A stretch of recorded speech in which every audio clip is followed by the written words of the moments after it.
Ladies and gentlemen, welcome back to the One Play Esports Valorant Invitational Day 2. My name is Loki. Joining me for this one is going to be Vivek. And we have the final two games of the first round upon us, Vivek. There was a slight change in the schedule. Would you like to acquaint our audience with that? Yeah, we were supposed to have another team playing TSF. Unfortunately, they couldn't be a part of this tournament. We had a couple of hiccups towards the end. They're not going to be playing. Instead, we've got Team Villainous stepping in, and Villainous are going to be facing off in our very first match of the day versus none other than FaR Esports. This should be a fun one. FaR Esports, very familiar names that some of us will definitely recognize. And even for Villainous, they have a background in Indian Counter Strike. I've known Dodge personally for a bit. I've had the pleasure of playing many pubs with him. So that's the team we're going to be watching today, aside FaR Esports. Yeah, so tell me more about FaR Esports and some other players. We have some known names, I believe, Scargod, Shivi, Whitehorse Knight Rider. What do we know about these teams coming into this BO3? Yeah, so Shivi, Knight Rider, and Scargod, they're all Counter Strike players. I think SMX is who you want to look out for on that team. SMX is, I believe, taking on the responsibility of being the in-game leader. I've been watching some of his streams, and he loves to play the Sova, which is primarily an initiator, and as or at least defined as an initiator. But as this tournament progresses, I'm very curious to see who takes up the responsibility of being an IGL. I think yesterday we saw Reckoning versus Rebellious, and we saw Ayan. Personally, in Yeah. my head, I think it's Ayan who's calling the shots. But today, it's going to be a very different day because I don't know if you can be a duelist and a shot caller, if you can be an initiator and a shot caller. Got the brackets though, Floki, and you can Yeah. take us through what the audience might have missed out on yesterday. That's right. Ladies and gentlemen, in case you weren't here for yesterday, Global Esports had a 2-0 sweep against Team Tamilas. Unfortunately, Team Tamilas couldn't find their revenge after the Grand Finals BO5, almost managing to reverse sweep in that tournament. In the second game around, Reckoning Esports versus Rebellious Gaming was a close call. Rebellious Gaming showed a lot of signs of life and almost managed to take the game to overtime, but Reckoning Esports coming back hammered the final nails into the coffin and advanced to the next round. Now, for today, we're going to be having FaR Esports and Team Villainous duking it out in game number one. And for the second match, we're going to have Noble Esports versus Rad Syndicate, and that is going to be going live at around 3:30. At around 3:30, Yep. if all three games do not end up happening. Yep. So you might want to stick around, bookmark the page, like the stream, share it with your friends, and make sure to follow us on Twitter at OnePlay Esports, on Instagram and Facebook as well. We go by the same name. Vivek, you can follow Vivek on Instagram at official Vivek, and you can follow me on Twitter at the rate T. But in front of us, you can see what the schedule screen was looking like. So you can maybe plan out your day a little bit, get yourself something to eat, get yourself something to drink. Yep. And I want to talk a bit more about how you mentioned the IGL playing the initiator. Now, my opinion, I think that's just fine. Having someone like an IGL play the role of a SOA allows you to make a more in-depth calls, really, because as an Yep. IGL, you're trying to analyze the whole game. You're not really Yep. looking to frag, you're looking to guide your team. So playing something like an IGL, I think you can have a lot more impact on something like a SOA than Yep. say something like a Jet, who is more individual skill based. It really boils down to personal preference. I mean, if you look at Hellranger, who's the IGL for Global Esports, if that's official news.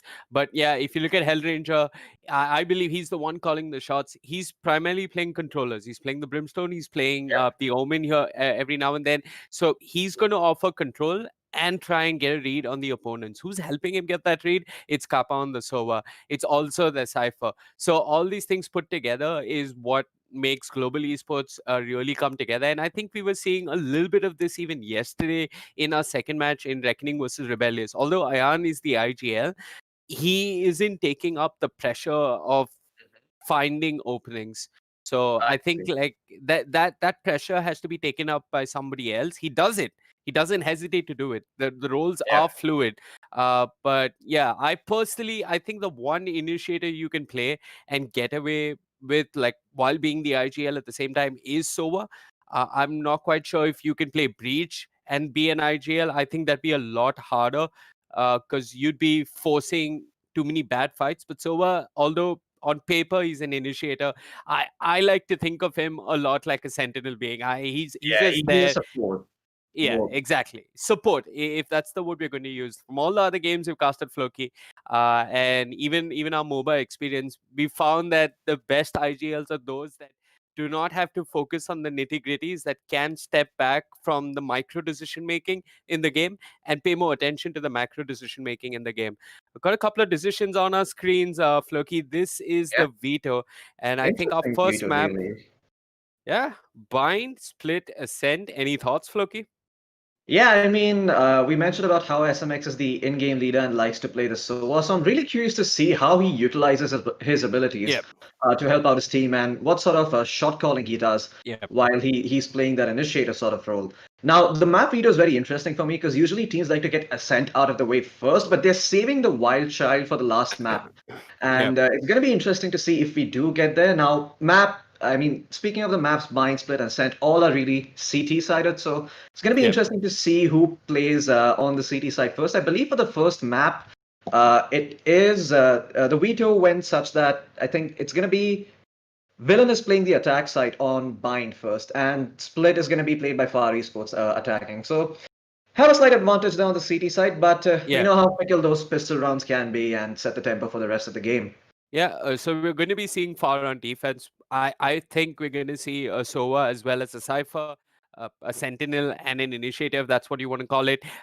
And both those agents are going to be very, very crucial for FaR Esports on defense. They want to get off to a good start. If you can rack up.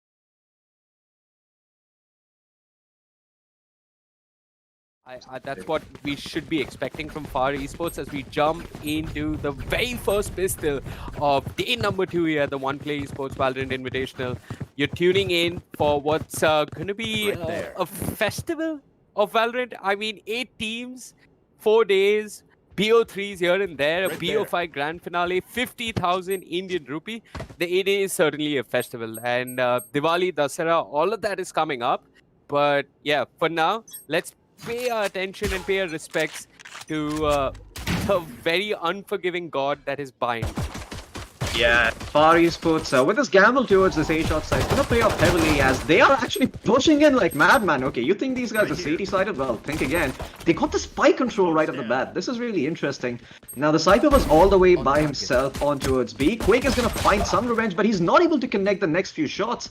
And the trade comes in for FaR Esports. Now, down to a 4v2. This is done and dusted unless maybe the Jet has something to say about this, but it's highly unlikely. 27 HP, a Cypher who's not in position. This round is more than over for the side of Team Villainous. Okay. Well, is actually going back into control. It seems that they have given up on the idea of protecting the bomb, so maybe they can get themselves a plant onto B's side, but I think that's the best about you could hope for. Okay, so my information has not been true. I think FaR Esports, I think they have somebody else playing the role of the IGL. I can't confirm this. I trust chat, and if chat is saying that, hey, SMX is not the IGL, 30 seconds I'm left. gonna take chat wholeheartedly. These players did play in the Reckoning CSGO roster. It's a new team. They've got Breach as well as the SOA, so 2 initiators for them, 1 Sentinel alive. It looks like the defense should be able to hold on to this. Chevy tucked away in the corner, needs to land 1 kill at the very least. That's a spike down. He knows exactly where that last member is. He's going to stun him in that corner. And through the walls with the ghost, he finds the kill. Great stuff coming out from FaR Esports. They win the pistol. And they needed this pistol because Bind is... if you look at the statistics for this map, Floki, and I'm pulling statistics from Liquipedia. So Liquipedia is looking at every tournament that's been documented, and Valorant is not fully documented. Bind on paper is supposed to be defensive favored, and this game inherently is defensive favored. So it looks like with the kind of draft that FaR Esports are running with 1 Sentinel, 2 initiators, control coming in from the Brimstone, they have enough to put together a solid defense. They won the pistol, they need to hold on to the money, Floki. Absolutely, and starting things off, we're going to be having Breach playing this A-shot all by himself against 4 of these heroes, and I mean 4 of these agents, and which better character to play than Breach? You know, he can lock down an area all by himself with those flashes, those seismic shocks and whatnot. Yep. And Looks like the Cypher's going to be all by his lonesome at B. Some Sheriff taps coming in. SMX finds the first kill, opening things up, but they have proceeded all the way towards shot, so they will be able to get the bomb down. The Jet pushing forward on half HP. Brimstone all by his lonesome in this corner. The shock darts coming through, not really going to connect, but the next one is, and just like that, the Brimstone ends up falling, but Shivy is there to pick things back up. In fact, he ended up finding a kill with the Aftershock on the Phoenix, and well, Villainous Gaming, that's all about they could have hoped for. The spike is blunted. There's some extra money in their bags. Gorang is going to try to find a final pick. Not going to be successful, but you got enough as Villainous Gaming. I think you're happy with that. Yeah, I mean, you got one kill. I think like whatever credits you end up getting, you're going to be grateful for. We're moving now into what should be the first proper buy for the side of Villainous Gaming. Those of you just tuning in, guys, Villainous Gaming had to, come together for this tournament, kind of last minute. They're a solid team. I know that they have solid fundamentals from other tactical shooters like Counter-Strike. The same can be said about FaR Esports. Shivy, Knight Rider, SMX, they've all, especially Shivy and Knight Rider, they were playing together of late. I believe in Reckoning, and back then the IGL was Clouda, but I could be wrong. 2-0, FaR Esports have a lead. Team Villainous have a bye. Yeah. Is that bye going to be enough to challenge these Spectres and break through the defense that FaR Esports are running? Well, so far they seem to be pushing on towards the B side. It's a very heavy commitment. Nobody there on towards A. And, well, Shivy is peeking for info, but he is not too confident about pushing too far forward. But that Molly should give it away that it's going to be a B hit, and some spam being thrown out there by Gorang. The Cypher's going to be the first one too. I believe they found the tag on the enemy Cypher. So, things being opened up here on the kill board. Gorang is going to be able to get the trade on the Cypher. Hooker control, though, not in their favor, as SMX locks it down all by himself. And suddenly, stuck in a 4v2, Gorang, he's going to have to play this very carefully to bring it back. Hell, he's all by himself, and these Spectres have paid off massively. Once again. I mean, we talked about how the maps are defense-sided, and when you gamble like this, all the way where the Cypher is set up with his traps 30 seconds left. It can be really hard to get in unless you use your all your utility quite pristinely. All your abilities need to be used in such a way that they are able to at least figure out where the Cypher traps are. Gorang is going to find one final pick, but he'll end up trading his life away with Shivy, and well, that's the end of that. Solid lead here for FaR Esports right off the bat, I must say. Team Villainous, they're going to have to pull up their socks if they want to make a comeback in this series. Yeah, I mean, if you look at FaR Esports, they have so much defensive control. You shouldn't be losing any rounds. So this is the start that they were expecting. Going into the veto, they knew that they'd be starting out on defense. So they have everything they need. Now, I'm just curious to see in terms of ability usage, what the Sova gets up to. Now, sometimes when Sovas play B, what they like to do is just send the owl drone through the B long teleport, so you get information of folks lurking outside Shahs. For now, Dodge is just trying to clear up lamps bit by bit.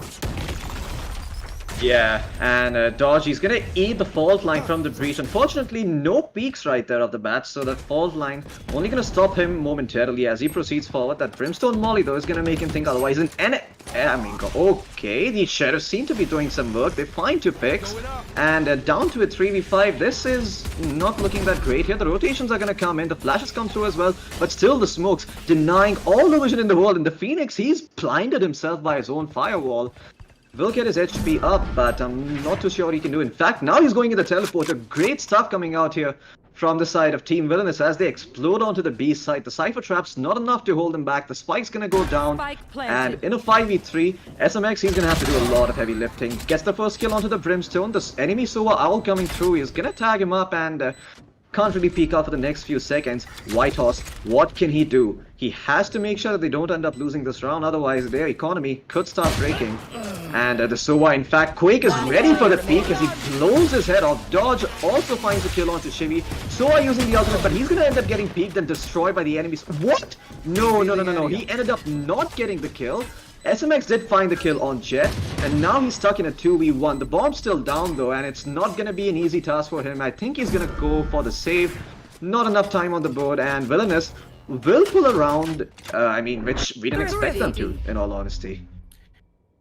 Yeah, I mean, FaR Esports were trying their best to hold on to B, but I think that was simply not enough. SMX, by the time he got what was required to get his ultimate off, by the time the ultimate ops had all come together, it was a bit too late, and he really didn't have anyone to help him out. So he tried his best with the Hunter's Fury. He did manage to get one kill onto the Jet, but that is just not enough in a 1v3 for you to secure the round, especially when time is ticking like that. So he calls it quits, and he holds on to the weapon that he had. So he's just going to try and build his economy. No one committing to the operator just yet. They're not that... Okay, Knight Rider has the operator. What am I saying? Yeah. Yeah, I believe the UI didn't really mention that. But right off the bat, Sua using his ult to maybe find the first kill onto the Slams player right here. He ends up taking a solid amount of damage, but he's still going to hold his position. Breach has his ultimate up and ready for FaR Esports, so this is something that they could look to use on this round if they decide to commit heavily on towards that A-shot area, but for now they spread out. Cypher moving forward, though, he might be able to get this pick on the Phoenix, who won't be suspecting it.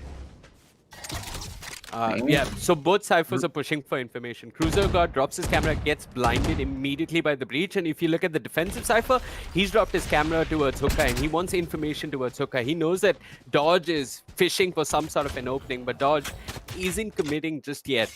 I think they're going to try and just make do with the best of what they have. For a second, can we look at the scoreboard? I'm just curious to see how many kills everybody's picked up, who's got their ultimates ready. I think we might have the time to do that soon enough, and yeah, there you go.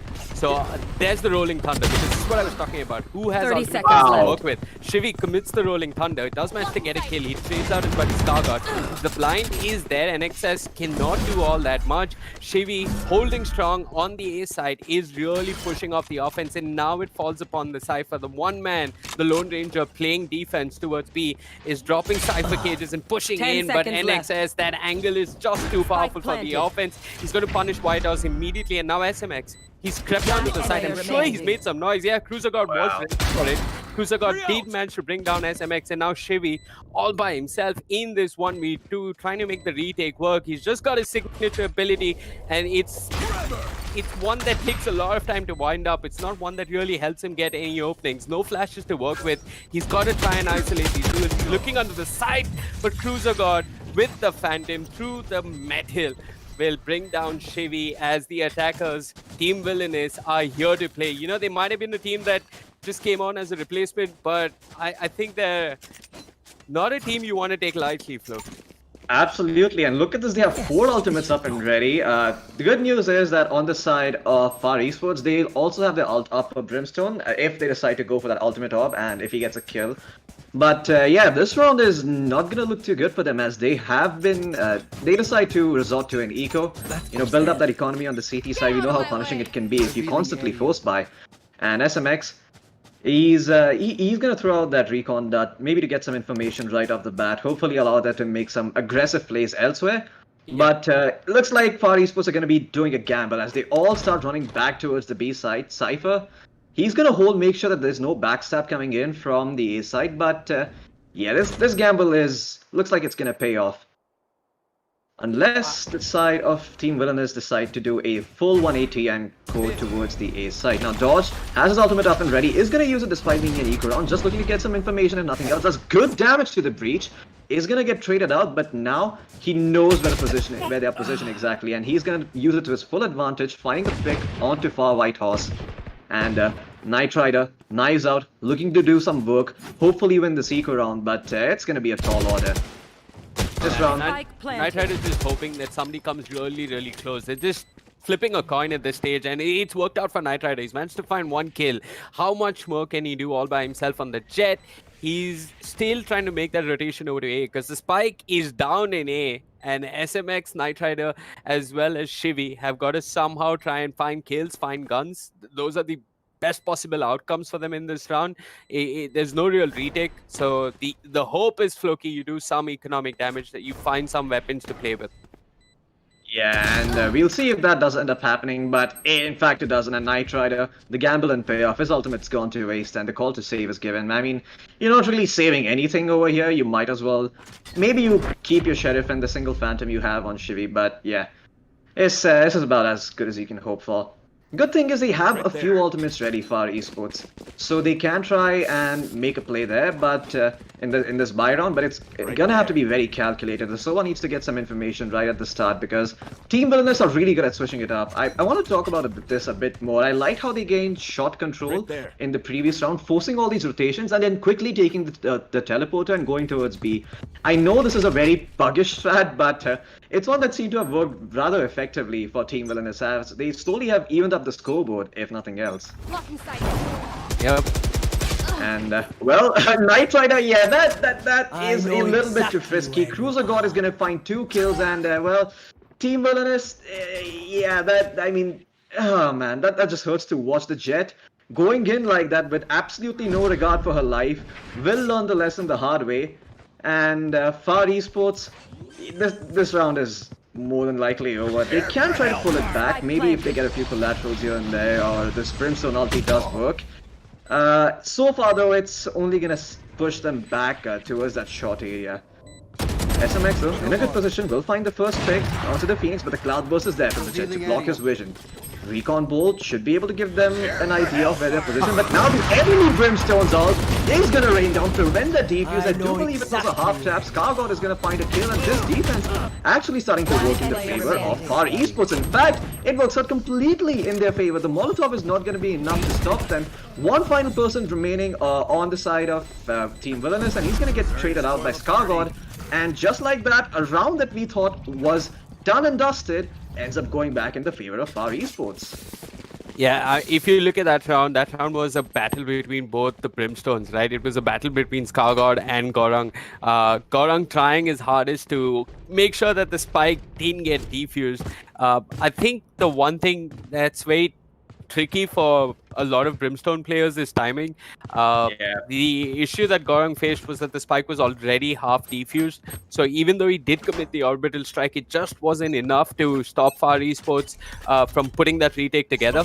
And yeah, a back and forth of orbital strikes being committed for control and for the retake. This is a game that's not going to be easy to call. I mean, we call bind as defensive favored. The defense is favored by 4% or 3%, and I mean, whatever, 3 plus 5%. But it's still too little. I mean, if you look at FaR Esports, if they manage to close this half with another couple of rounds, another 4 rounds, they're going to be very, very pleased. But will Villainous even let them build that economy? As NXS, he's got an operator to work with, speaking of economy, and he's waiting. He's looking for openings, but FaR Esports are just not giving them any.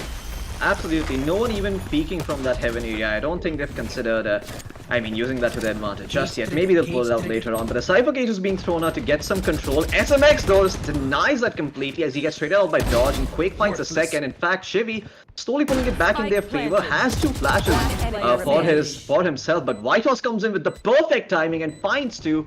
And the Jet, all by her lonesome. Team Villainous, this round is gonna be a hard ask to pull back in their favor, and the Jet is gonna end up going down. FaR Esports get another one on the board, and Bind slowly but surely starting to show its true colors. Yep. The defuse even being given to Shivy so that he has the Rolling Thunder coming into the next round. So if they need to play for the retake, they have the Rolling Thunder. Shivy's got that up and going. I'd actually like to take a look at the scoreboard and see who's got any ultimates to work with, because this is a crucial round in terms of the economy. So Shivy's got his ultimate, Dodge has his. So he can run it back for information, but Dodge doesn't have too much in terms of weaponry. Personally, if somebody can drop for him and he can just commit to full shields, this would look like a much better round for Villainous, because they did invest heavily. They did have an operator on NXS. They did have a lot of commitment in the previous round, but they're going to play this round with the credits they have. It's just a Sheriff and the knives for NXS. It's a headshot to the face for Gorang. Not a headshot, but like straight between the eyes. Gorang dead. And now Villainous are not looking so good. They have the run it back, Floki, but I'm not quite sure they can win this round. Yeah, especially with the Cypher and Sova set up on towards this B side, it's going to be especially hard to hit. Now, they are inching closer and closer on towards that short area, but yeah, just like that breach ult is going to push all of them back. The Rolling Thunder scaring the living crap out of Team Villainous. as they give up shot control and Breach all by himself, holding down this position, not even allowing them to get close. The shock darts are going to push him back slightly, but yeah, Team Villainous has spent a lot of time to gain control of the short area and they haven't gotten any. And if they thought that they could, well, the Brimstone smokes say no. Phoenix, though, has made his way over here. Maybe he can pull something out of the bag with the run it back as he pops it, going forward, looking for the first kill. Is gonna find it. Great stuff coming out from George, but gets traded out by the enemy Sova. His ultimate, yeah. Yeah, the Brimstone Molotov is gonna come. But Dodge does know where they are positioned now. They could go all the way back towards B if they want, because this isn't exactly a favorable position. The Jet commits though and ends up getting instantly traded out. Now stuck in a 3v2. The Phoenix rather low. The Sova with the spike. They would be lucky if they managed to find the plant this round, if nothing else, Vivek. As 2 seconds left on the clock. Yeah, this is over. They go for the save. Yeah, I just personally wish Run It Back wasn't committed in that round that late, but I don't blame them. I mean, they walked up towards a shot, they wanted control of Lamp. Shivy was there, and Shivy just said no. He just threw ability after ability. They came towards a shot. He saw the cipher. He somehow had a good enough read to know that they wanted a shot, committed the Rolling Thunder, get the heck out of here, don't come in, this is my territory, and he just pushed them off. Sure, Dodge committed the ultimate, pre-fired that corner, got the kill onto the breach, but yeah, I think Shivy played his role in that round to just, deny a shot as an area for the offense, and Dodge is being denied anything in this round. Less than a minute into this round, he's already been picked off. Cruiser God is going to get picked off. Both of them were looking for information. Cruiser God, I believe, was just lurking outside hookah, and Dodge was trying to just work up a shot and get a little bit of information. Both get picked off. It's now looking really, really dire for the defense. It's Team Villainous. They've got 3 members alive. They're going to commit whatever smokes they have and just hope that they get the spike down. I'm not quite sure if this approach works because the tripwire did reveal NXS for a bit. So they know that NXS has probably dashed into the site, and SMX ready for NXS will bring him down. He's also got the very capable White House to back him up on B, and the defense makes it look just too easy. Absolutely, Vivek. Fortunately, they didn't commit too heavily in the last round for the buy, so they will have a solid bite coming in this round. But they really need to get back on the scoreboard. Otherwise, FaR Esports are going to start running away with the lead. Look at that economy built up, man. Like, it's going to be really hard to put a dent in it. You need to win 2 rounds in a row if you're Team Villainous. So, mammoth task ahead of them. We'll see if they're up for it. But this time around, I do believe they have a few ultimates to work with, especially on the Jet and Sova. Those can get you some free kills if used properly. And we'll see if it comes through for them. For now, though, ScarGod is going to get scouted out. There's Sova ulti going through. He is stopping it, but no. Quake actually manages to find him with both of those shots. Man advantage in their favor, but Knight Rider pulls it back with a shot onto Cruiser God. And once again, people being revealed on this A side slowly but surely, and the attackers are sprawled in. Jet still holding on to a position, and Lamps now going to fall back. Dodge finds another kill onto Shivy. No breach for this, so no more flashes, no more fault lines, no more control to get to regain this side. Essentially, you're going to be relying purely on your aim. Corrin drops down his stim pack, and he's going to have some extra fire rate to work with. But White Horse is going to manage to trade him back, and Corrin, look at that, 2 headshots in a row. I believe they peeked out together and got their heads blown off, and the Sova all by his lonesome, looking for his teammates, but only finding their corpses. And I think he's probably going to try to save. Does have a lot of money if he wants to go in for the retake, and he is going to give it a shot. Now, the shock dart goes through, tries to get a pick onto Goran, but is going to be unsuccessful as multiple people there to trade him out for his life, even if he did manage to find him. In the hash. Yeah, so if you just look at the scoreboard, the defense had the Brimstone ultimate in the previous round. They didn't use it. So ScarGod, as a controller, in that round, if you're dying without committing the orbital strike, you're going to be a little disappointed in yourself. He knows that he could have played that round better. But yeah, this time, they have a couple of more. What is the score? 7, 10, 11. So this is the last round they have to play with for the defense. They have 3 ultimates to work with: the neural theft, the knives, and the orbital strike. They should, on paper, be winning this round. They have everything that they could ask for. They've expended all their credits. They've pretty much purchased everything. ScarGod is a little bit low on smokes, but that's because he's used some, if I'm not mistaken. That's the offensive orbital strike being used by Gorang. doesn't get too much control of lamps because there's no one really sitting at lamps. You got the Jet, you got Knight Rider just sitting on top of truck, waiting patiently for people to come in. But these Cypher cages are not doing anyone any favors. If you look at the defensive Cypher, he's got that camera towards B long, but the real question is, will he catch them come in? He's moved into hookah, and there he catches them on camera. His camera's been taken out. The offense has been spotted towards B. The smokes are starting to rain in immediately from the defensive Brimstone. That's Scar God. He's dropped in one smoke, if I'm not mistaken, and Gorang has dropped in another. B is what they want to contest, but immediately this back and forth, jeez. An orbital strike here, an orbital strike there. Scargod gets a kill as the offense swung through that B-Long teleport and started to move in through A. The orbital strike wasn't really enough to slow them down. SMX doing his bit, will get a headshot. He wants a little bit more information, but his recon bolt won't give him any. He knows exactly where the spike is going to be planted, but Cruiser God just swings, peaks, brings down SMX. It's White House who's managed to make this a doable 1v1 retake.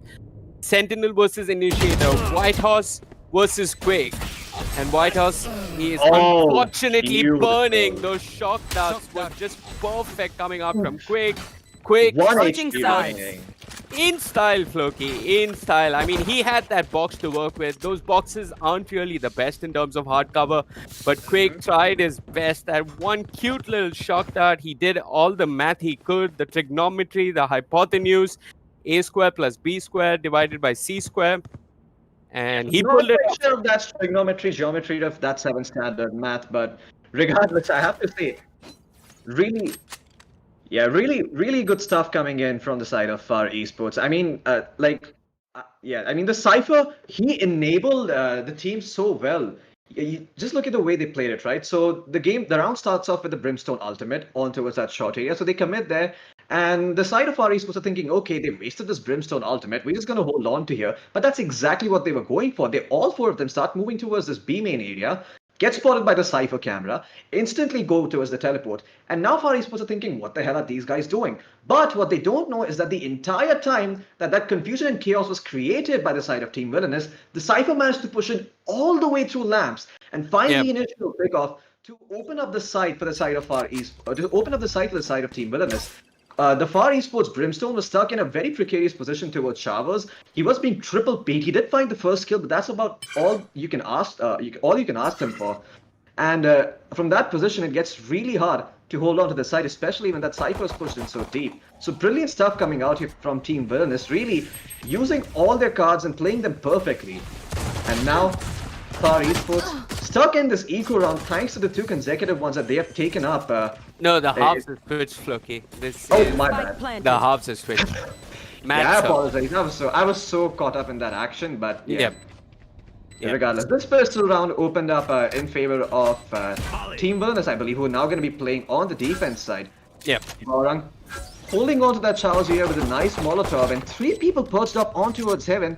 This is not the most ideal of positions, but they have spread out on the side. So 3 people towards Lamp for the offense. They are just gonna burst onto this side, find the first kill. Knight Rider finds him, but look at this. Dodge, he's gonna stick it. The bot line's not stopping him, but he's gonna end up getting traded out by Knight Rider, and just like that, FaR Esports are gonna pick up the round for themselves. Ambitious by Dodge, almost got the defuse, but man, like that man disadvantage you have when one person is defusing the bomb, just too much for Team Villainous to account for. Yeah, I think what FaR Esports have taken very, very well from the international meta on Bind is the use of Breach. I think Breach has really worked for them. The current most popular lineup on Bind is Breach, Cypher, Jet, Omen, and Sova, some variation of that. The control comes from the Omen, not from the Brimstone. But FaR Esports are a little bit more conservative. They've gone for the Brimstone because they knew that they were starting on defense. So I don't blame them. They win the defense and they're using the Brimstone smokes. They just find it easier and more reliable to use Brimstone over Omen. But it's working out for them with the pistol, and they find the kill, moving into their first proper buy. SMX, look at that. Those shock darts doing serious work, Floki. Yeah, well, people usually say that degrees in mathematics are useless, but SMX has shown that his PhD in mathematics and geometry is clearly helping him out, as Gorang is down to a sliver of his life pool. And SMX will most certainly be able to find the kill if he believes in his shotguns, if he really believes that he tagged someone there, and I'm sure he does. Not really a lot that Team Villainous can do to hold on to this side with just a bunch of Sheriffs and Classics. Hopefully they can find a few kills and save guns for the next round. Whitehorse is going to find the kill onto Goran, who's quite low. Look at NXS though.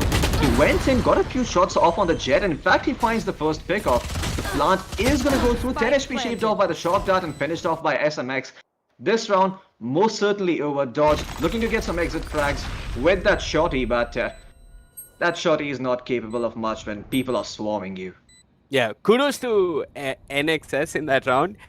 He dropped a neat little one-way cloudburst at Lamps, and that's what let him get that kill with the Sheriff. I mean, he relied more on the ability rather than his raw aim, because he took 2 bullets or more than 2 bullets to confirm that kill. And that's fair. I mean, when you're working with limited resources, you got to do cheeky stuff like that. Unfortunately, they get only 1 kill. The only kill they find is on the Knight Rider, and that's Knight Rider's bit, right? I mean, he's the duelist. He's got to start making aggressive moves. If Knight Rider dies like that, it's absolutely okay.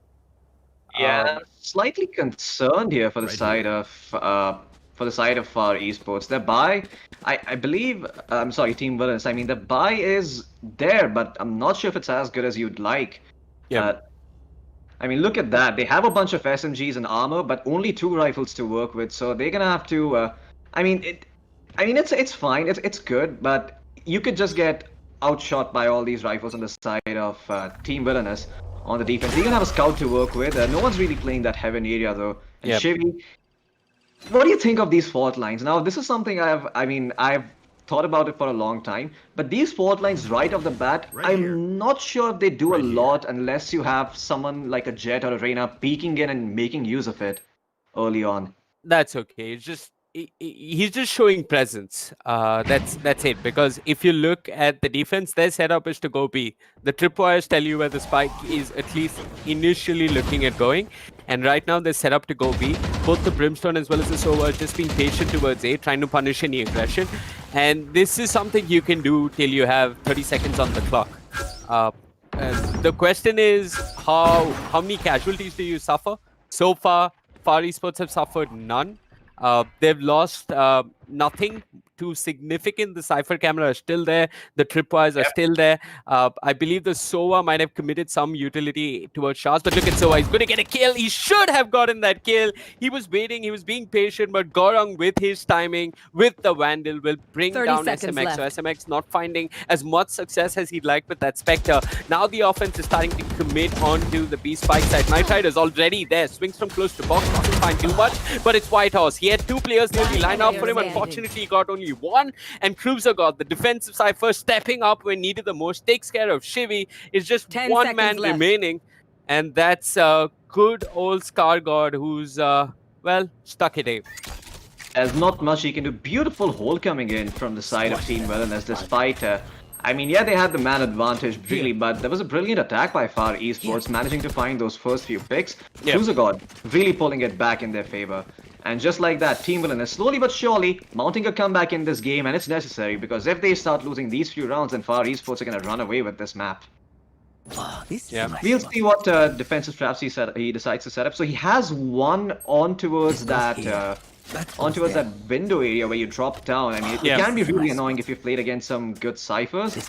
And he is also going to toss down the cage. So it's going to be a very close hold for him. He doesn't really want them to get on this site. And for now, Whitehorse not committing too much on hookah, just trying to get some information if someone is peeking or not. And FaR Esports, heavy commitment towards this B side. Really, absolutely no presence on towards A, and that information is going to be relayed back to the side of Team Villainous as Sova in position to make a rotation when they explode onto this side, but I think it might be too little too late, Vivek. No, they also tagged out Cruiser God with the recon bolt, but the problem is they don't have information now, so Cruiser God can reposition. There was a Molotov, but he's still holding back outside. Cruiser God is somewhat crucial in this hold. You look at the defense, they're starting to rotate in. Most of them are coming in through defender spawn. Cruiser God has been dealt with. Quake trying his best, will manage to find the kill as the retake will start to come together from elbow.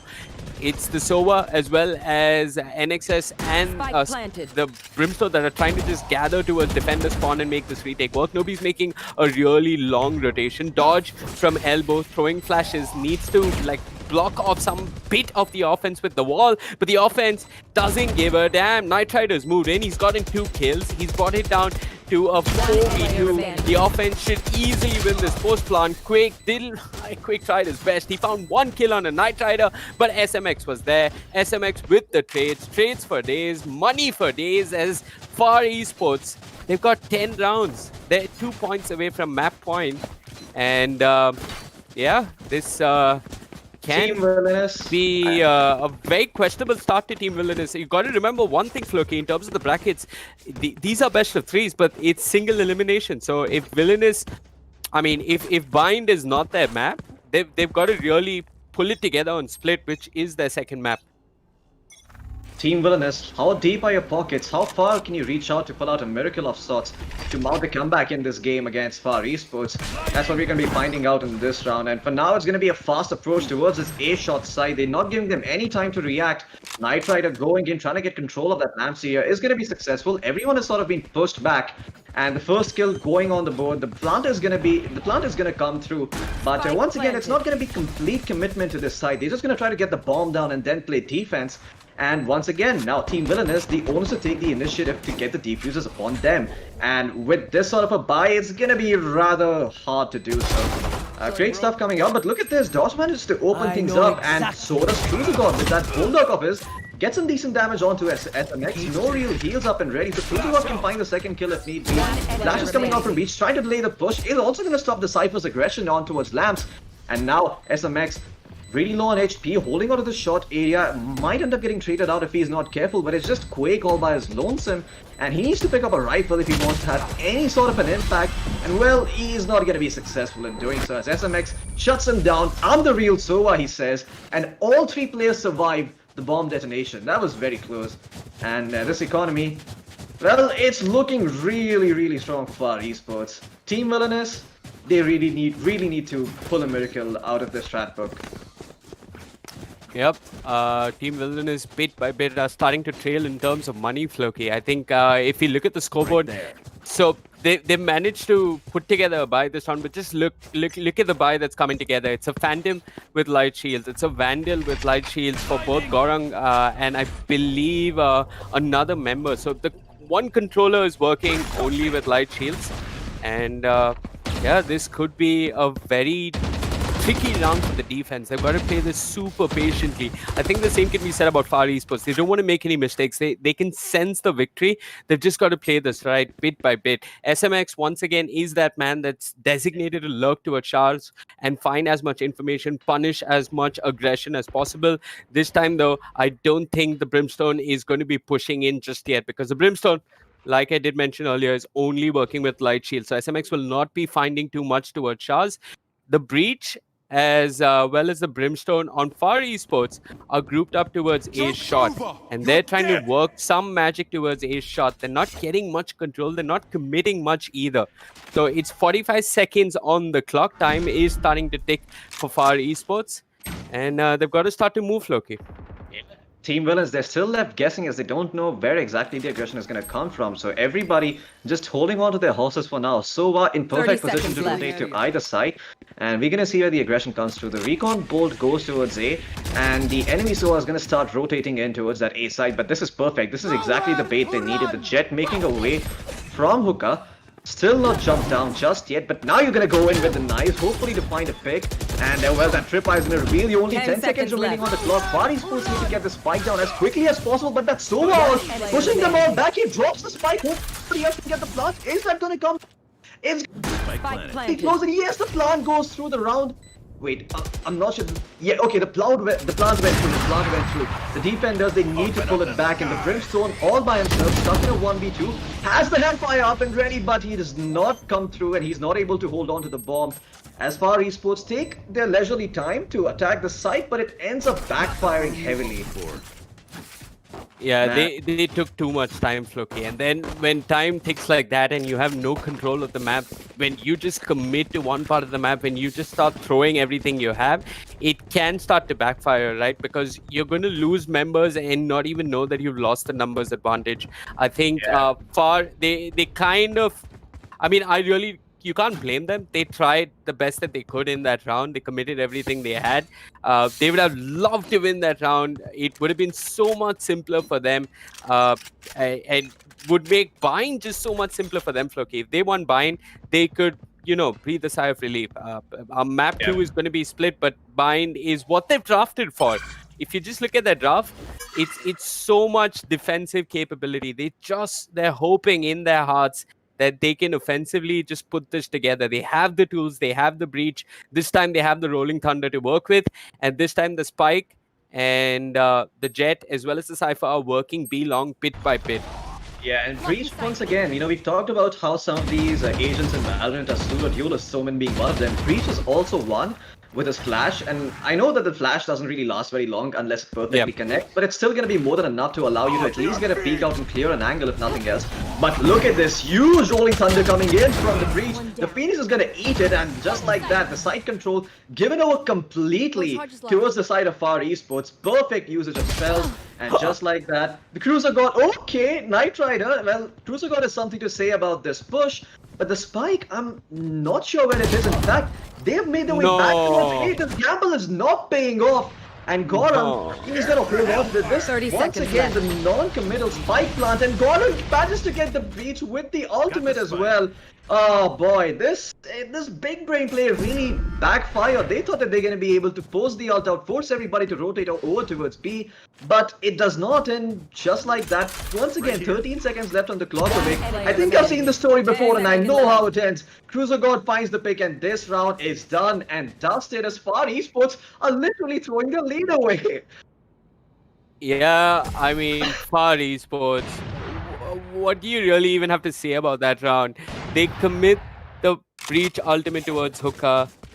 The Jet gets an entry onto the back of side, brings down the Phoenix, the Dodge. Then after that, there's just one person on the... It's Cruiser God. They need to deal with Cruiser God. They don't deal with Cruiser God. Instead, they take 200 IQ and they put the minus sign before it as they swing to A.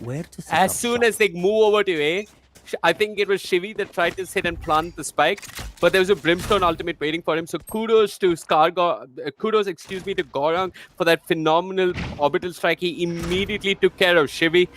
And I really don't know why FaR Esports are trying this hard. It's really backfiring for them. Absolutely. I mean, FaR Esports, they thought they can throw their PhD thesis strat book right back at Team Villainous and they're going to get confused. But much to FaR Esports' surprise, Team Villainous doesn't even know how to read, so they're just going to look at you and No. Team Villainous played that very well.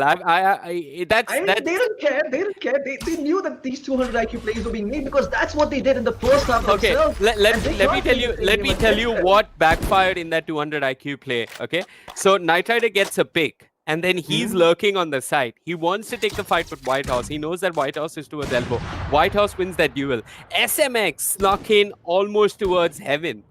Towards A heaven. He was towards defender connector outside A heaven, whatever you want to call it, and he was nearly going to move into heaven. But he lost that duel. So losing both those duels, both those lurks backfiring, really cost FaR Esports. And this time, it's really costing them more. It's costing them in terms of momentum as Cruiser God has found form.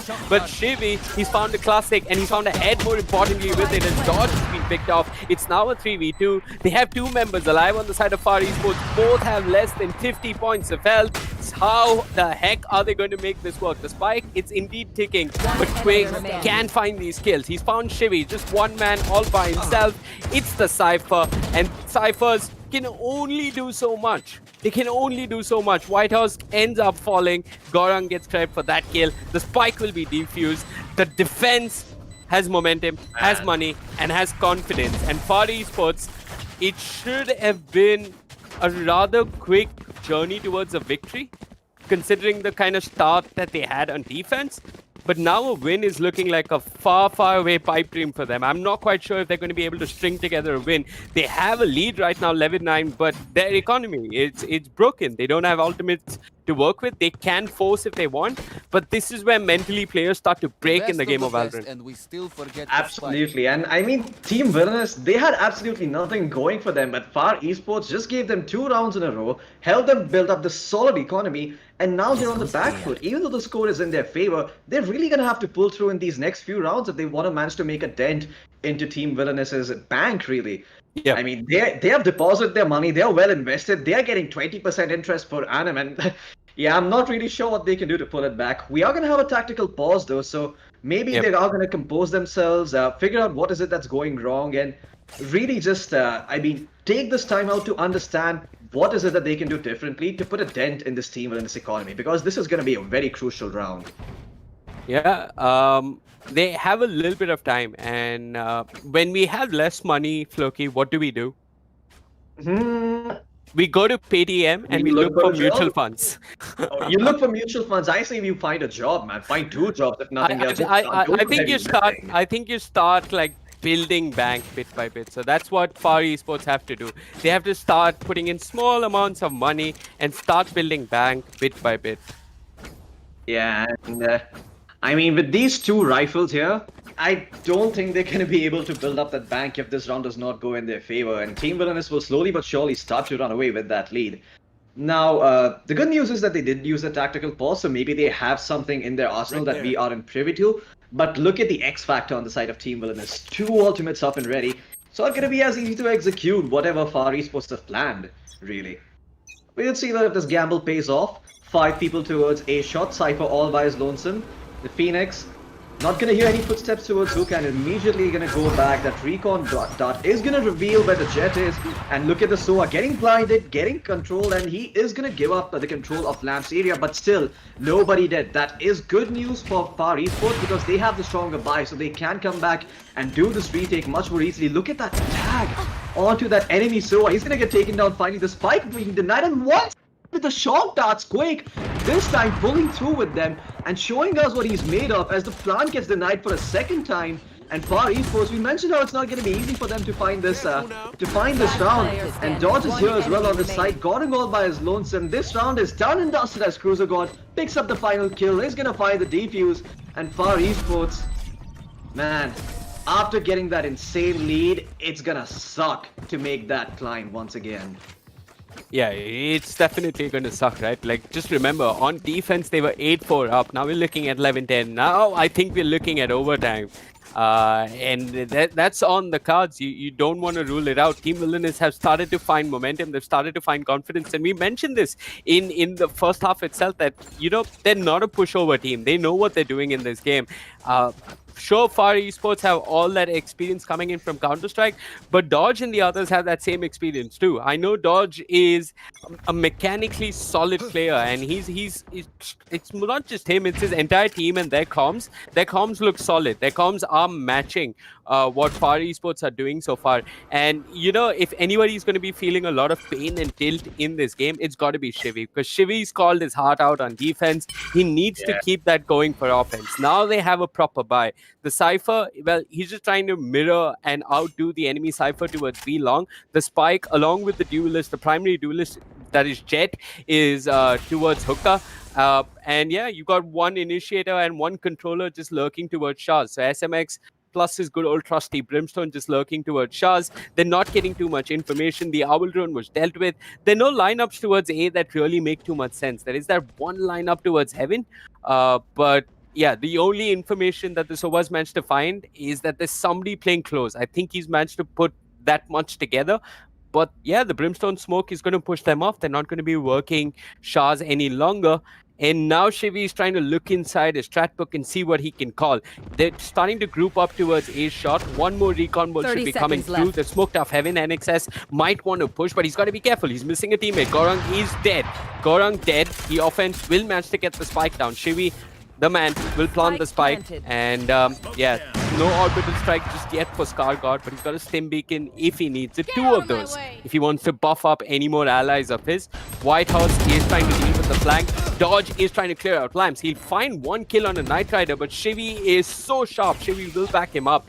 Quake, though, is trying his hardest to make this retake a reality. In a 2v3, Team Villainous are trying their best. They want to fight back. They want to go into overtime, but they're not quite succeeding. They find 1 kill on the SMX, but time is an issue. They're going to tap the spike. Is anyone going to peek from the offense? Shivy does. Shivy dies, but Whitehorse, that Cypher towards A-Shot, who had to mark the backstab, will do enough to clutch this round out as he peeks towards Quake. Knew very well that the spike was being tapped, secured the round. Now they had FaR Esports can breathe a very small sigh of relief, but they just need to call one more round perfectly, Floki. Absolutely, and they're gonna be back in this game. Maybe take it all the way to overtime. They have 5 ultimates to do that, so it should. I mean, if they come up with some brilliant strategy, it should be pretty easy to get this round underway with the proper usage of the ultimates. Hopefully, they manage to get Cypher a body right off the bat with the neural tap, so they can explode onto a side with the information, or at least get a positioning advantage on the map, if nothing else. For now, the Shivy opening things up with the fault line, has the Rolling Thunder up and ready as well, and it's just going to be single-handedly threatening this A-shot area like you mentioned earlier. Yeah. Just like to show presence, just like to make some people rotate towards that area. And look at this, SMX is just going to actually go for it with the Sova ult. Doesn't really find the kill, but he does do a significant amount of damage, and that should be enough to... that should be more than enough to hopefully give them enough of an advantage going into this side, especially with the Rolling Thunder. He tagged 2 people. He tagged the Brimstone as well as NXS. Yeah, he tagged the Jet and the Brimstone, if I'm not mistaken. He's at least tagged the Brimstone. That much I can confirm. So he's done I don't some think damage NXS. to the Brimstone. Okay, Yeah, he I didn't don't tag NXS. Yeah, NXS it's was only okay. Brimstone by himself. But he did NXS reveal their position. So he had a little bit of information. And now with the Rolling Thunder, they're going to hit B. Knight Rider, reliable as always. You set up for him, he's going to find the kill. Operative strike being committed here and there. There's the defensive Hunter's Fury. It's not doing all that much just yet. The offense will be able to get the spike down. The Brimstone taking up that responsibility, and Shivy preparing for the post-plant of his life. As FaR Esports can smell victory in the air. 12-10, they know that they've got this. The Owl Drone is not going to do too much. They just have to play close corners. They just have to be patient. And Knight Rider with the knights has got to come through for his team. The Molotov being tossed out. That's actually going to force SMX to, reposition himself, and SMX is going to end up falling. Goro with the Vandal finds the kills, but Scargod and Knight Rider are there for those kills, for those trays, as Knight Rider finds 2 crucial kills with the knives. It's NXS all by himself with that Sheriff. He's going to tap the spike, but I don't think he's going to be able to do this. He needs the headshot. He gets the headshot. Villainous are somehow still in this game. They are in by an inch, by a hair, and NXS has managed to pull out the clutch of his life. That Sheriff, that headshot, so juicy and so crucial, Floki. So all those DM skills coming into practice at last is NXS blowing the Breacher's head off. I mean, I didn't expect him to get the shot, but man, he played that beautifully and proved everybody on the server wrong. Shutting down FaR Esports' dreams of making this an easy close, and this might just go to overtime away. Team Villainous just 1 round away from making it, and the buy from the side of Team FaR Esports is not looking that great. They have 4 SMGs, light armor, and 1 rifle only. So if Team Villainous play this patiently, which they hopefully will because they have 3 ultimates up and running, this round should be in their bag, and we most likely should be seeing an overtime. Will this gamble pay off though? FaR Esports, 5 people all the way perched outside A. And the drone gonna go forward, scout things out, gonna get instantly taken out by NXS. That should give them enough information that there is an AWPer on towards that heaven area. Gonna get instantly smoked out by the Brimstone, and the rotation should start coming in shortly. NXS though, still not content with leaving this area. Is gonna wait for the smoke to dissipate before he peeks out again. And the spike's still not planted. There are so many people pushed up in towards this lamps area. It seems that FaR Esports don't have complete control over this site, and they're hesitant to take a fight because the SMG's not really good at this long range. And the defensive smokes are now going to come out. The spam comes through, and looks like the Scargod is going to be reconsidering his life choices. He does manage to find a kill onto Dodge, trades the White Horse's life out, but Quake has this heaven area up and running. He is going to be able to push on towards the side, but 3 people in lamps. I don't think he's going to be expecting this, but the recon bolt is going to reveal all their plans. Well, it actually didn't even go off. But now that neural theft is going to come through, and Quake, he should be easily be able to pick off this kill, secure the round for his team, and we're going to be going to the first overtime of this match. not just of this match, the first overtime of this tournament, Switching ladies and sides. gentlemen. It is Overtime. exactly like your pubs. It's slow, it's painful. You want to press F5, F6, you want to draw, you want to continue. I don't know. But this is mental warfare that's going to start to kick in. 12-12, it's race to 2. Who gets there first? How long do they go? There is no surrender button because real men, real professionals don't surrender. So surrendering is not an option in this tournament. Just putting it out there. Both these teams are going to duke it out. You can't surrender a map. I don't think that is allowed. So FaR Esports and Team Villainous, they are going to grind and duke it out until death itself. And now at 12-12, things look like a reset for FaR Esports. They're now on the defense. Team Villainous are on the offense. In overtime, Floki, it's all about how quickly you adjust and how calmly you're calling and communicating in your team. That's all it's going to boil down to. That's all it's going to boil down to. Shivi has shown a lot of composure, but they've got to be so pissed off with some of those post plants, especially that one where NXS with a Sheriff made that retake work. They've got to be so angry about that minus 200 IQ play that they did from Hookah. These are things that I'm sure have pissed them off, Floki. And I just hope that they manage to retain their composure and come into this overtime with a reset, essentially. For now, though, it looks as if they want to push out B long for information. There is Dodge waiting, and they'll just take care of Dodge. Shivi, no fear, just goes with the flash and the Phantom, gets a kill, clears out B long. They get some early information, and SMX with the all drone knows that there's no one towards Hookah. So they know exactly where the offense is right now, but it's too early in the round to make a rotation. SMX as well as Shivi are making that rotation nonetheless, so I'm personally a bit concerned. Yeah. And Team Villainous, after losing their first entry fragger like that, losing Duelist, losing the Phoenix, I mean, it's going to be really hard for them to explode onto this side because now they're stuck in a 5v4. They need to play this much slower, get some information out before they decide to gamble any one of the sides. And NXS is in perfect position to do so. The shock dart's going to go through, but I don't think it's going to connect on anyone. The recon bolt not up just yet, so they're going to have to be a bit more patient and wait for that recon bolt to come up before they decide which side they're going to hit. But look at this, the Jet jumps in, looking for the opening kill, not really going to find anything just yet. The smokes are there, but look at Quake. He's managed to find one on White Horse. No Cypher for this one, no neural set going to be coming out, but Scargod finds 2 kills just like that, and Quake finds the one in return. Down to a 3v2 favoring FaR Esports. Team Villainous, the offense has crumbled, but this means that the B site is open.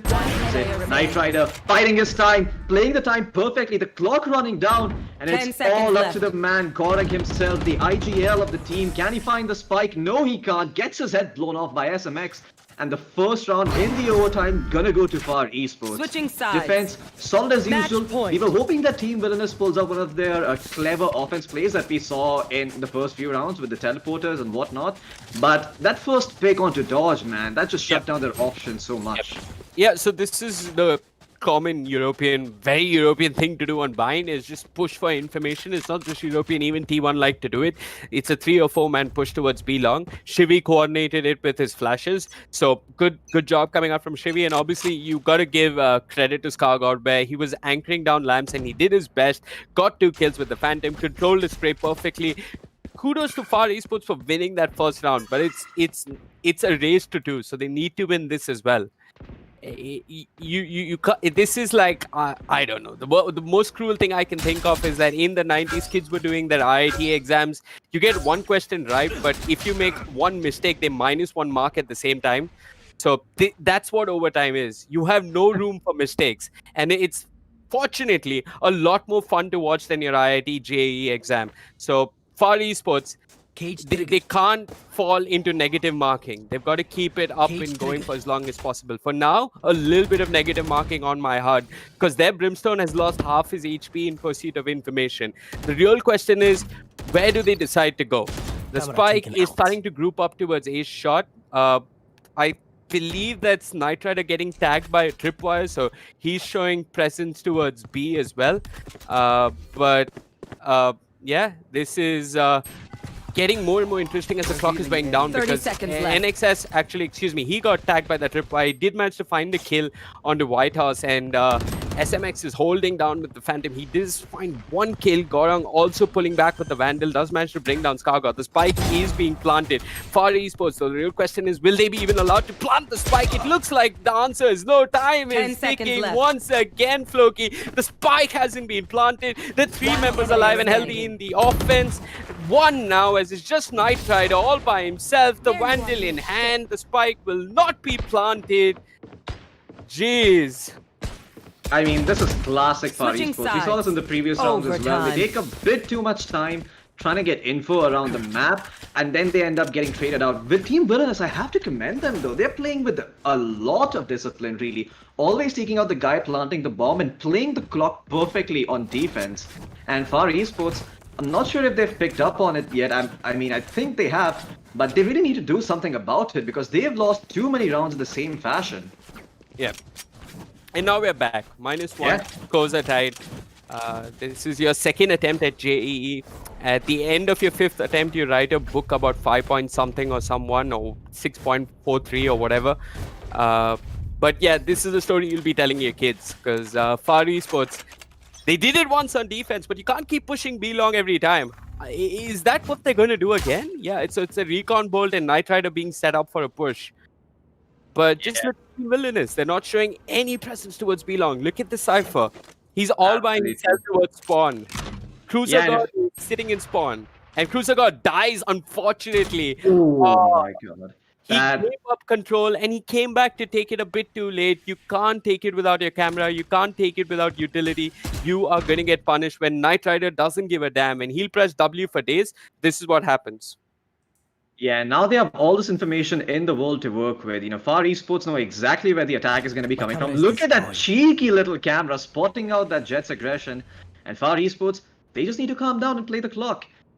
All the onus on Team Villainous to explode onto this site and take control. Everyone is in a great position though. Gorong playing towards that lamp area, holding that corner.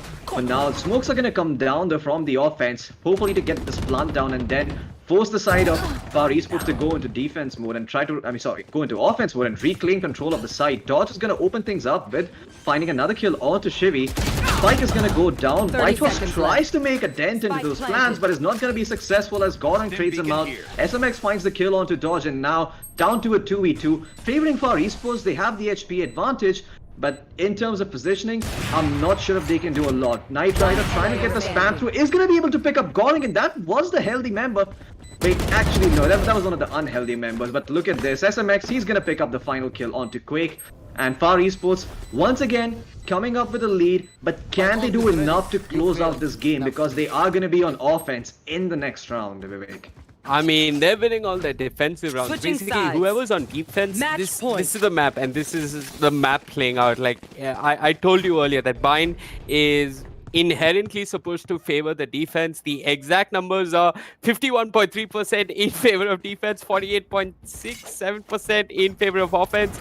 I mean, this is the map starting to play out. Now, all FaR Esports have to do is maybe win that round on offense, and all Villainous have to do is win the round on defense. This is, This is engineering.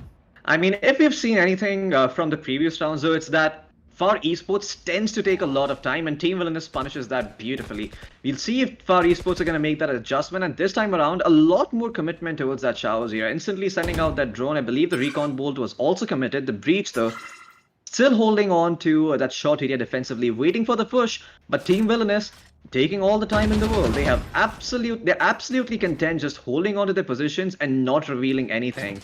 The Cypher cage is being triggered too, and a lot of it is going down in vain because they haven't gotten a lot of information on the back of the utility that's been spent.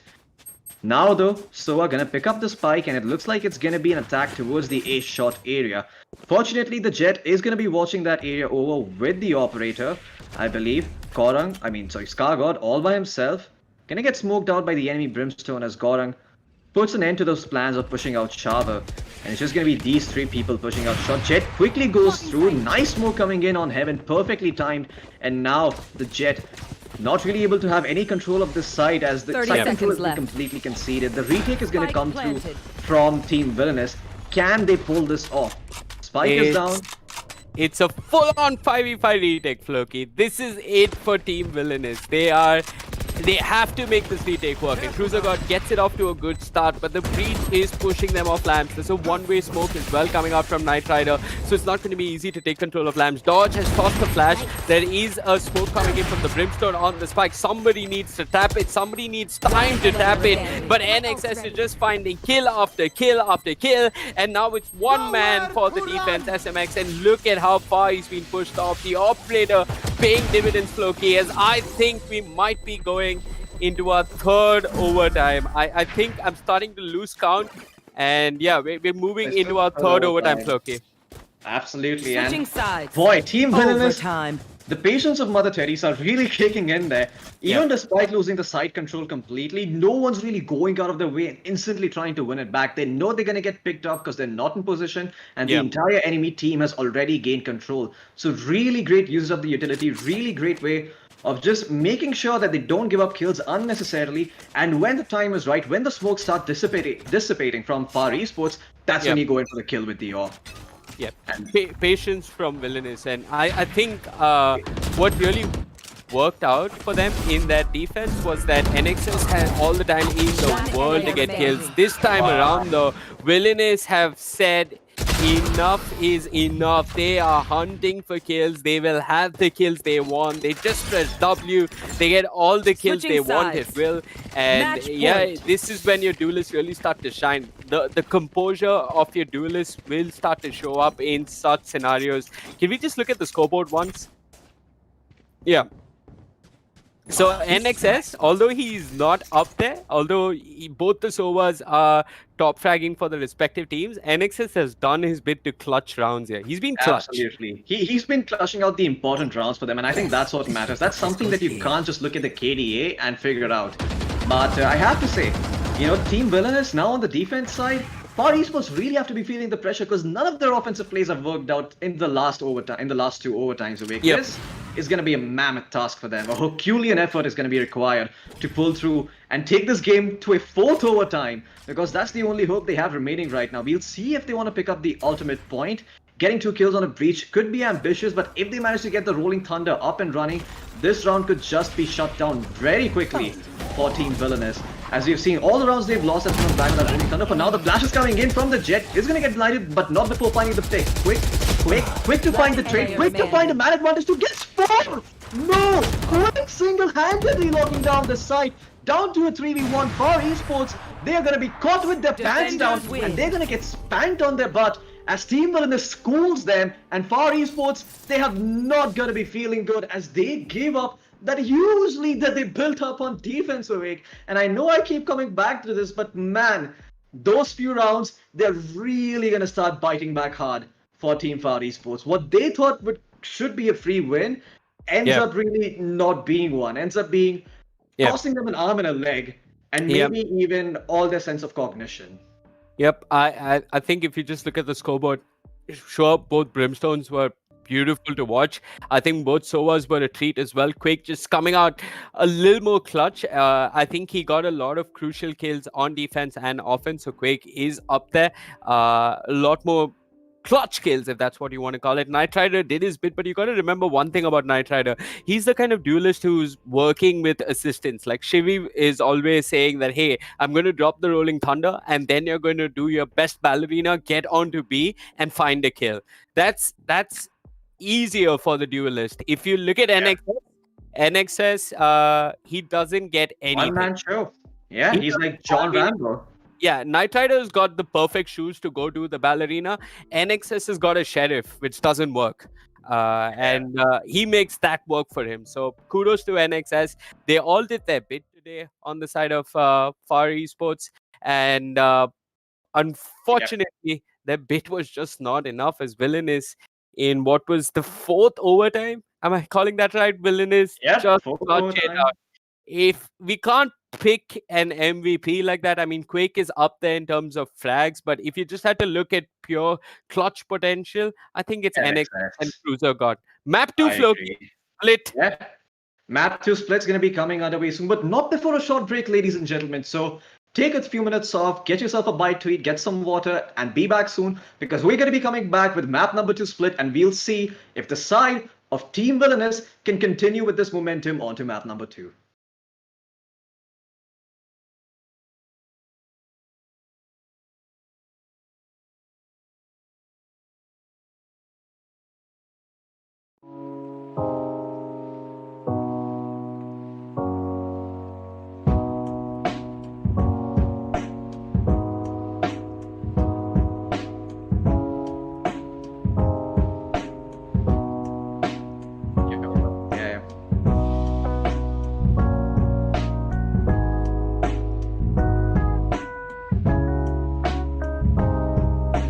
Yeah, all good.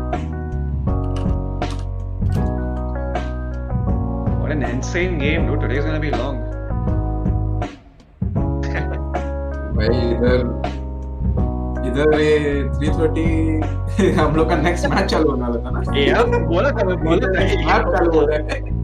और ये अगर third match तक गया तो This is not I a would bad say- thing, bro. This is a good thing. yeah, you can put 4, but I have a feeling next map is going to be 4:30 because I don't think ये 2 game में खत्म होने वाला है. 2-0 Villainous. Guys, you were not supposed to play the tournament this morning. Yeah. What a storyline that is, dude. आज सुबह को 12 बजे फोन किया उनको. Abhi, that was insane. Like, Abhi, no, like in all honesty, Faris उसने इतना गंदा throw किया ना, मतलब मेरे सर पटकने का मन कर रहा था मेरा. Like, they're not doing anything wrong, but it's. I don't.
Yeah, we can hear you now.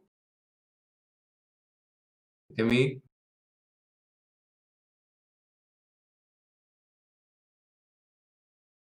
Ladies and gentlemen, welcome back to the One Play Esports Valorant Invitational. My name is Floki. I'm joined by Vivek. And Vivek, boy, what an amazing map one we just had with FaR Esports and Team Villainous, a team that wasn't even supposed to be here in the first place, but comes in anyway and smashes everyone's expectations. Yeah, I mean, Villainous did a great job in map number one. I think Bind is that kind of a map, you know. You go A and then you go B, you get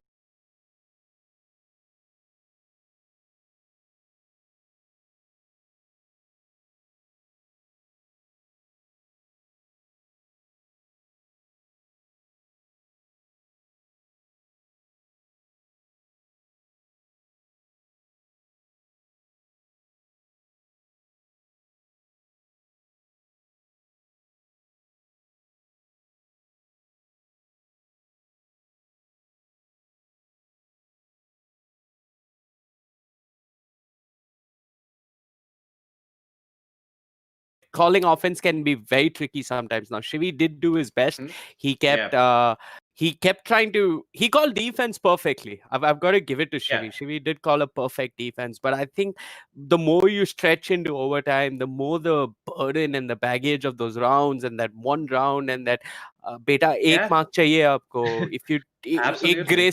grace mark नहीं मिलती है Valorant में. That's the problem. Nobody's giving you grace marks. This is brutal. This is exactly like IIT, JEE, and this is why I didn't even go to college, Floki. Yeah, I mean, and like you mentioned, fatigue is a huge factor that starts playing into these rounds, especially if you have a lead and you blow it and you give it up, and it ends up going into overtime where the enemy team takes it, and it's purely because you, I mean, I'm not going to say throw really, but because you slacked a little bit, it really bites back hard. All that shot calling, everything that you did was all for naught. I mean, at least that's the feeling you get if you're the one who's calling all these shots and making all these plays. But if there's anything we learned from the last match, it's or any matches from in this tournament in particular, it's about which team keeps their composure under pressure. Can they just brush it off, laugh off the last game, chill out as a team, and be like, you know what, guys, that last map was a bit of a throw by us. Let's just all hold our horses. Let's just take it easy and let's go into split with a new mind. I'm sure we have what it takes to destroy Team Villainous. And Team Villainous, on the other hand, they should be riding on a wave of confidence here after taking a game off of FaR Esports like that. I Yep. mean, if anything, they should be feeling a lot more confident with their plays. Hopefully, we Yeah. see some interesting stuff coming out. Maybe a Jet pushes out, much like Knight Rider did in that one round towards shot, and Mhm. maybe this time that Jet is actually successful. Yeah, Knight Rider did try and push. I mean, Knight Rider definitely had some good pushes, I think. But the way Knight Rider works as a duelist is he needs assistance, and he was getting that assistance from Shivi. They play a team game. If you look at Dodge and the others from Villainous, they have that individual fragging potential. They have raw fragging potential. So if you need them to frag, they will just pull out their sheriff. They'll pull out their classic. They'll pull out whatever gun you throw in their hands, and they'll shoot you.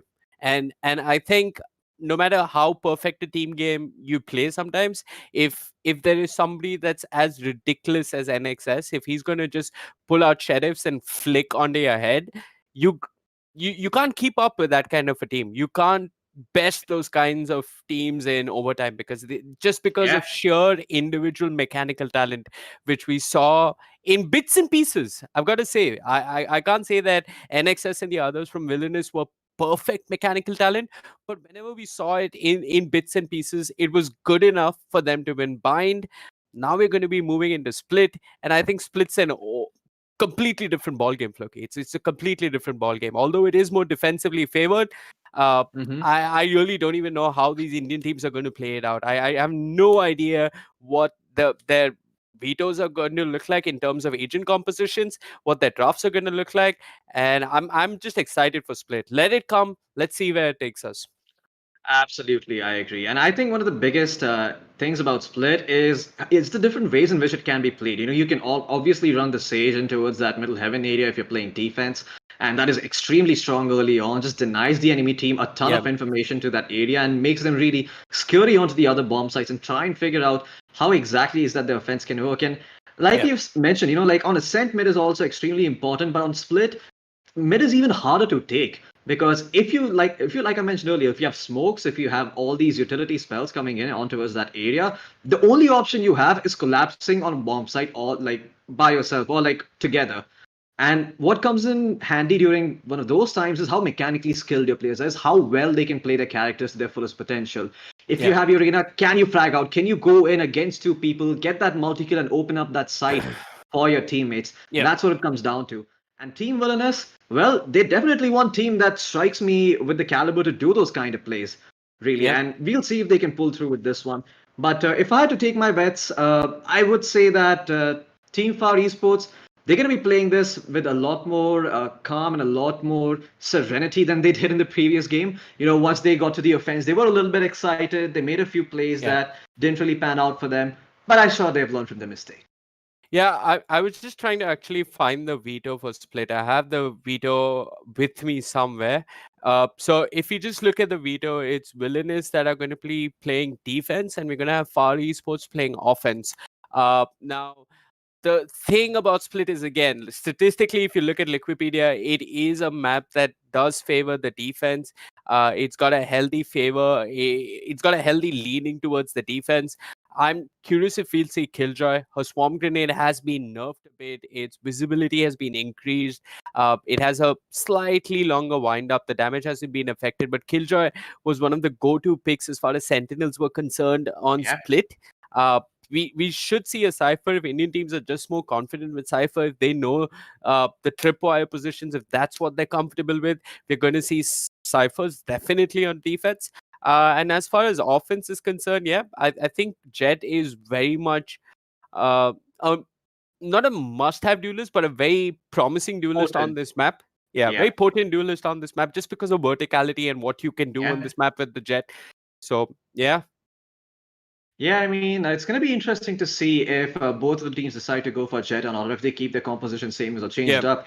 I do believe Breach is one of those agents that on this map can be a big hit or a miss. It's not Yeah. as strong as it is on something like Bind or something like Haven, where you can Yeah. just throw your ult out, get control of the site, go in and get the bomb down. On this map, it has to be a lot more measured. So hopefully, FaR Esports will switch things up. And if you're Shivy, which agent do you want in place of Breach? I personally feel that Shivi is going to actually go for the breach this time around as well. I think he's comfortable with the breach. There's a lot of interesting stuff breach can do on this map. So we're going to see a breach. We're going to see a Cypher most likely. I don't think we'll see a Sova. Sova kind of sucks on this map. To put it plainly, not too many fans of Sova on this map. I'm curious. What I'm curious about is whether we'll see a Killjoy. Here's a quick look of this map. It's pretty to look at. But it can be one tricky maze. 53% in favor of the defense, 46% in favor of the offense. Located in Japan, and also located in the worst nightmares of every gold and platinum player on the Singapore server. We've got the veto though on our screens, Floki. The draft, if that's what you want to call it. The agents have been picked, and Shivi has gone for the breach. So I did call something right. I did call the Cypher. There is a Jet, but the control is coming in from the Omen this time around, and not the Brimstone. Instead, Villainous, they've got Jet and a Phoenix. They've got a Jet and a Phoenix, so the duelist pairing is the same. They just replaced Brimstone with Omen for this map, which I can't complain too much. Shrouded Step as well as the teleport does do a lot. For now, though, FaR Esports on the offense are pushing in for information. Raze with the Boombot and those nicotine patches can access a lot of the map. You can go full flights if you feel like it, but for now, Scargod with the Ghost in hand needs to find a kill. He's taken control of ropes and he's moved up towards A rafters, if that's what you want to call it. Now, how much more can he do from here? Once that kill, doesn't find it. NXS with the Sheriff is a beast. Knight Rider, however, will find the kill towards B as the offense swings towards B. The spike should be planted, but there is still a Cypher that we have to deal with. That Cypher, though, with the Frenzy at close range is just a bit too much for Knight Rider. The defense have the numbers advantage as they move into this retake, and Dodge is making it look even better as he finds yet another kill onto SMX. It's just one man all by himself. Whitehouse with the classic, and Whitehouse with the classic has done enough for now. But can he actually make the retake work? No, he cannot. Cruiser God there with the goat will take him down. Whitehouse tried his hardest to hold on to that spike, but he just couldn't do it. Yeah, and a great round coming in from Dodge, getting those two very crucial kills, allowing the side of Team Villainous to come back in and make sure that they're able to regain control of the side. Brilliant stuff coming out from them. Great defense, really. And the next round, it's going to be much easier. I'm surprised that NXS actually went for the Sheriff, but I guess you can't really fault that, because when you're playing Jet, you really do want to save up for the op, especially on a map like Split, where there's a lot of long-range potential. And yeah, just like that, FaR Esports, we'll see what tricks they can pull out of the bag this time around, as it's just going to be a single Cypher on towards that B side. We'll see if he can do enough. That single Cyber Cage is going to hold them off for now. And Shivy just spamming through them, hoping to maybe clip a few people here and there, but those are hopes and dreams at best. Night Rider, though, in a great position here, tags up the enemy Jet quite heavily. NXS is going to have to retreat, and this mid area has been given up. Now, the Cloudburst is blocking his vision, so he can't really go in and push. It's just going to allow the side of Team Villainous to get the setup going, as Dodge is in perfect position there. Hopefully to punish any overextensions. Cruiser God, though, is going to get taken out by Whitehorse, and now the debate has been taken as all the people have rotated towards the B side, and the side of FaR Esports are going to find some control towards A. They're just not going in yet, so the three people are still together, and Quake is cleaning them up. And oh boy, the janitor is here, and he does a hell of a job at making sure that the side of FaR Esports are not really able to push in. Villainous, man, that has to hurt after making that amazing decision, being shut down by a Spectre like that, but that's life. Gorong is going to pick up the final kill, and FaR Esports, well, they're going to go into this buy down with a semblance of confidence, but you can't really be feeling that good after that triple kill by the Omen. Good stuff coming out from Dodge in that first pistol with the Frenzy, getting both those kills. Whitehouse tried his best to make that post-plant work, but moving into this round, you've got to really look at the Omen, and he's done so much in that one round. He's racked up all those crucial kills with the Spectre. Now, you've got to remember that, come on, the offense didn't have the best buy. FaR Esports didn't have the best buy. With the credits they had, they tried their best, but now FaR Esports have got a proper buy to work with. Now is when Cruiser God, Quake, and the others are really going to get tested, Floki. Yeah, absolutely. And this is the match will determine what their potential really is. Look at Night Rider. He's perched up towards this upper ramps area, trying to peek out towards heaven, maybe get a pick. The Omen is playing there defensively, so it's not going to be that easy to take it right off the bat. The smoke's still available for him. We'll see if he just decides to take a raw aim duel, if that's what he wishes for. But look at SMX, he is creeping in towards that middle area. No one really at heaven to contest him, so he can push in there if he wants. 3 people committed here onto this area, and the Jet most certainly going to be forced up. In fact, look at NSX, he's gotten the other corner. The spam is not going to come through, and he's going to be greeted from the back as NXS finds 3 kills, single-handedly shutting down this mid-control coming in from FaR Esports. And NXS, this round is done, it's dusted. Night Rider may have something to say about it, but I'm not sure how good his vocabulary is, because he's going to have to pull out a bunch of words like Shashi Tharoor to pull the side of FaR Esports back into this game. Yeah. I mean, he has to summon all the onomatopoeia that he knows from that Vandal of his to really put this round together, in the words of Shashi, sir. But yeah, it's going to take a lot. And the Vandal can make so many sounds, but it can't buy you time. Night Rider doesn't have that much time to work with. And no words, no sounds. Nothing can do him any favors, as Gorong with the Vandal will just shoot him in the head. The defenders put 3 on the scoreboard, and they are looking really good so far. NXS and the others are looking quite solid. I mean, you look at them, they've got a healthy economy. They can pick up the operator if they want to, but NXS is he's the kind of Jet that doesn't rely on the op. He's like, you know, the 2 kinds of Jet players, maybe 3 really. If you look at Wardell and if you look at TenZ, they abused the operator when the operator was more open to abuse. Yeah, more open to abuse. Now the operator is a little more punishing. So nobody is really picking up the operator that much these days. NXS is okay. You give me a rifle, I'll dash in and I'll shoot people. You just got to make sure that you have enough DPI, and 8 should be on your side so that you can flick. Dodge is flicking. Well, for now, the Phantom gets him 2 kills.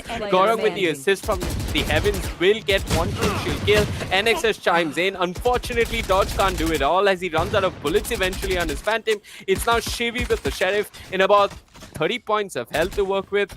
Not too much, 30% if that's what you want to call it. He's going to run for now, but Quake wants to keep making noises, keep him on his feet. He's faked the shrouded step. Doesn't want Shivy to know where to look. And Shivy, the only thing that's working with him is he has a spike Floki. So he's going to make that long trek. Like a good old hobbit, he's going to swing over to A, walk all by himself with the ring in hand. Does he get to plant it though? Yeah, this is not too bad for FaR Esports if he can get the spike down at the very least. Maybe he can pick up a weapon and just run away from the bomb, let them get the defuse. I'm not sure if Team Villainous will allow that, but that's the best case scenario you could hope for. Left. At the very least, though, at least some extra cash is going to be going on to their pockets. I'm surprised that nobody from the side of Villainous has committed towards this A area. They know that the breach is low. They know he only has a Sheriff, but I guess they're afraid of the Rolling Thunder.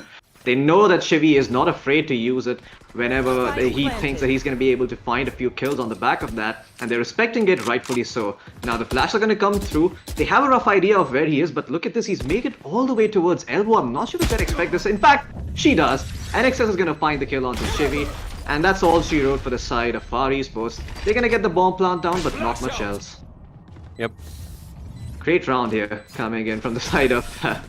I mean, especially from Cruiser God, right, on Team Villainous. Like, he had 5 people rushing him right off the bat, but he takes his time, waits for the flash to come through, and with that flash, punishes them for that push, peeks out on the other side, gets a kill towards the B main area, and just like that, that eco push is completely shut down.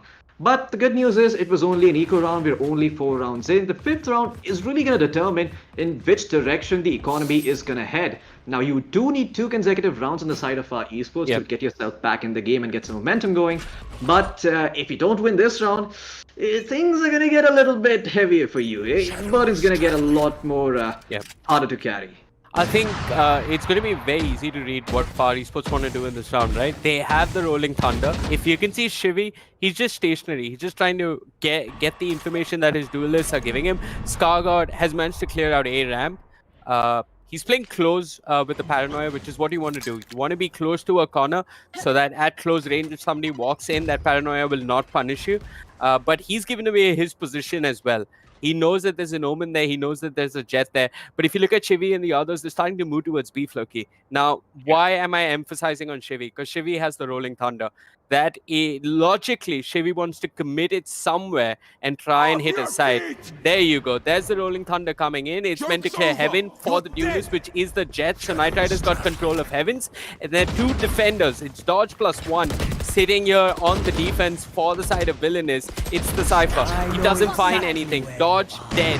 Now it's the Phoenix that's got to show up. How much can Gaurang do? Not all that much. ScarGod is going to help out and get kills elsewhere for FaR Esports. He's taking care of A, while FaR Esports have got the spike down in B. So the lurk coming up from FaR Esports has been huge for the offense, and now it's just Gaurang and NXS. And NXS, I mean, he can flick as much as he wants, Floki, but he can't outflick 5 opponents. Yeah, this is going to be a tall task. Hopefully the side of Villainous just decides to stay onto their and hold onto their weapons, get into a good position, and it looks like that's what it's going for. Maybe they can find some exit frags to put a dent in the already pretty broken economy on the side of FaR Esports, but that's all about you can hope for. You'd be happy to save these weapons to the next round, and I think so are going to be FaR Esports. They're not going to go for these kills. They know that they need to save their lives. They're very valuable at this point to build up the economy. Yep. So yeah, Shivy playing it perfectly. So ScarGod, he got control of A ramp with the Raze, with the Boombot. He started lurking towards ramp, and he did manage to catch them mid-rotation. He got 2 kills mid-rotation. Shivy with the spike helped his duelist clear B rafters, B heaven, whatever you want to call it. And there's a very interesting thing about the Valorant patches, okay? I have to tell you this about Split especially. In about patch number 1.01, 1.07 was where they nerfed Sage, just in case you're not keeping up with the numbers. In 1.01, they actually changed the callouts on this map. So that so the callouts are actually meant to be what the community wants them to be. It's a very interesting approach to how they patch this game. For now, Dodge has to deal with a very interesting flash. Blinded, there's a boom bot running towards him. He finds one kill, but he's quickly traded out by Knight Rider. It's now a 4v3 for the offense. FaR Esports are sitting comfortable on the B side. NXS, he's picked up the operator, but he misses with that shot, Floki. And now he has to make this retake work. Yeah, and NXS with the op can do a lot. We've seen this man be really reliable in situations like this, but can he pull it off against 4 people? Everybody else not in position just yet. Quake is there pushing in, but he doesn't have a lot of info. And in fact, ScarGod is going to quickly shut it down. The fourth line connects on Quake. I believe that was their own force line that ended up catching him. Nice flash by the Omen, but who's there to capitalize on it really? And the answer is no one. Well, they find one pick onto SMX. And I think they're going to be happy with this. They're going to retreat. They're going to hold on to their guns. But FaR Esports making a comeback in this game. And once again, with 3 members alive, that's some good amount of money saved up. Yep. Good stuff coming up from FaR Esports. I think they're hitting B. Now, the advantage or the disadvantage of going B is, I mean, the disadvantage is that there's a Cypher and he's going to be a problem. The advantage is it's one of the easier sites to hold on in the post plant. Yeah. So if you look at the retake that NXS and the others are trying to string together, it doesn't work. I mean, you throw a flash, someone has to commit. Like if Quake threw that flash and NXS had maybe a rifle to dash in, that retake could have worked. But with the operator, you just can't make it work. This is a glorious, ugly fundamental from another tactical shooter that we hate or love so much. And the same thing applies in Valorant as well. But now, though, this time they want to take control. And Knight Rider, his coordination with Shivy is perfect. The stun helping him out as he dashes in Quake. Doesn't quite know where to place his crosshair. Knight Rider just taking advantage of the map to get that first opening pick. Again, FaR Esports have the numbers advantage, Floki. Absolutely, and FaR Esports are also sitting on a wonderful cash cushion, so this is just raining money on their parade. I mean, they're not concerned at all, even if they lose this round, because they have a solid buy for the upcoming 3-1s. But still, they're just putting a huge amount of pressure onto the side of Team Villainous, down to a 5v2. This is most certainly not doable unless Corey can pull out something from his bag. Whitehorse says, no buddy, I'm going to cut open your pockets and steal whatever you have. And just like that, the round done and dusted. Jet gonna try to hold on to a weapon. I do believe it's an AWP, because I have seen NXS run that. I'm not entirely sure. Yep, he's going to hold on to that AWP and he's going to try and make sure that they don't end up getting it. But even that's going to be a tall order, Vivek. I mean, if they really want, they can go commit for NXS's AWP and just make sure that he's not allowed to build up an economy. Yeah. And yeah, they will do that as the bomb starts running out. Jet's kind of low, so maybe you send her in. I'm not really sure if that's a good idea, but you can definitely bait the Jet out and get a pick with someone else. Yep. Well, stuff coming out so far from FaR Esports. I've got to say that like what they've been doing with the Jet and the Breach has been working. The coordination between Shivy and Knight Rider seems good. But I still can't put a number as to how many rounds they need on offense. Yeah. I mean, the thing is about Split, it's such a fickle map, right? Like we're seeing, it all becomes, if you lose 2 rounds in a row, it can be really hard to make a comeback, especially without the kind of heroes like the Sage, without the kind of, without the kind of agents like Sage. I mean, you don't have your Killjoys here, like you mentioned. So playing defense can be especially harder when you're lacking those pure sentinels. You look at the side of Villainous, though, the one thing they have going for themselves is that they have a very solid offense with the Omen, the Jet, the Phoenix. So even if they don't really pull through on the defense side, they can string a huge comeback on the offensive side, especially if they manage to get a lead early on. For now, though, Dodge is going to try to anchor this side all by himself. There's 5 members of FaR Esports going to go in. The flash does clip him, he gets a decent amount of damage off, but the aftershock is upon him. He gets killed before he dies, but Shivy, quick to retaliate, gets himself too as well, and the site has been blown apart, and B is not easy to retake. Quake, what can you do here? Can you buy enough time? Can you give your team any sort of an advantage? Well, for now, he's not able to. The Cypher camera is going to get thrown out, quickly being taken apart, but that's going to give them information that there is one play up towards this heaven area. That is definitely going to make a sound. Breach knows, but look at this. Quake actually manages to find a pick all towards the backside. Hell, he finds another one. The Breach doesn't even need to do anything as NXS comes in and trades him for FaR, he trades him for the Omen's life, and just like that, this round blown back into Team Villainous' favor, as we were talking about how B can be a hard side to take back. But if anything, this is a showcase of how you can do it. Yep. And you just need one of the players to go ham, to go YOLO, without any cause of concern. Yeah, and you gotta have the utility or the abilities to back him up. This time, Cruiser God did his bit. I believe that was his fusion cannon that was clearing corners, and he did his bit to just secure the site and the retake for his team. So good stuff coming out from the defense. They've started to figure out how to fight fire with fire, if that's what you want to call it. I think the real difference maker in this round was obviously Quake, but Quake being assisted by all his teammates. Yeah. I have to say, this is the first time I've seen someone being picked off by the aftershock like that. Yeah, Pretty it fun. does. It does happen, right? Especially on smaller maps like Split, where there are corners and where you don't have wiggle room, so to say. Where the heck can you go? In when you're bunched in on B, the retake becomes that much easier if the breach is using his utility. For now, Shivi's going to just push them Interesting back. rolling thunder. Yeah, he was trying to control mid and B heaven. So ScarGod has actually taken advantage of this as he snuck in towards B heaven or B rafters, whatever you want to call it. He's got the area for now, but the problem is SMX gets picked off, and that Cypher recon ball punished and made use of by Quake. Cruiser God just sitting in this neat little pocket is going to let the spike get planted, but the retake is just so easy for Villainous as Quake is there. Even if Cruiser God is not hitting his shots, the numbers, the teamwork is starting to kick in for Villainous. Absolutely, and I'm so amazed to see this Vivek, a team that wasn't even supposed to be showing up big time on the stage and showing us that, hell, if you want to make that dough in India, you better keep up, you better put in the hours, because it's not going to be a cakewalk, my friend. It's not going to be easy by any stretch of the imagination. FaR Esports, yeah, this is going to be a run for the money. It's not going to be so easy to just go in, cash in, maybe end up second place in the grand finals and take some sweet money back home. This is going to be a bloodfest. I mean, whatever you want to call it. And that's this tournament, right? I mean, this is just day 2 of the tournament. It's been a great tournament. You're watching the one-play Esports Valorant Invitational. 50,000 Indian rupee at stake. Sai, Tito, Batman, Rexy, and the others possibly duking it out. It's going to be a lot of fun. This is only our first match of the day. Match number 2 has a lot more in store. If you've been enjoying the broadcast, do subscribe. If you're not enjoying these headshots, well, don't play corners like that.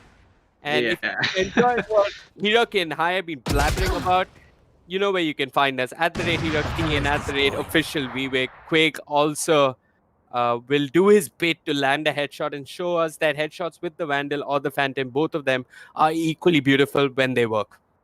Yeah, Vandal slightly more, so the one tap is always fun to look at, but on the Phantom, I'd say it's a little dirty. It's the M4A1 of the Valorant, but look at this insane amount of control on the Heavens area. Nobody is at B, really. Team Villainous made a gamble on towards A with a stack, and it's not really going to come in their favor, but this might just turn things around. The Noodle Tep gonna reveal everybody on the side of FaR Esports, and just like that, with the help of the Noodle Theft, it's down to a 4v2. Shivi, what can you do here? The answer is not much. You can take a bullet into your head and get some extra money for the next round, but you can't take the round itself.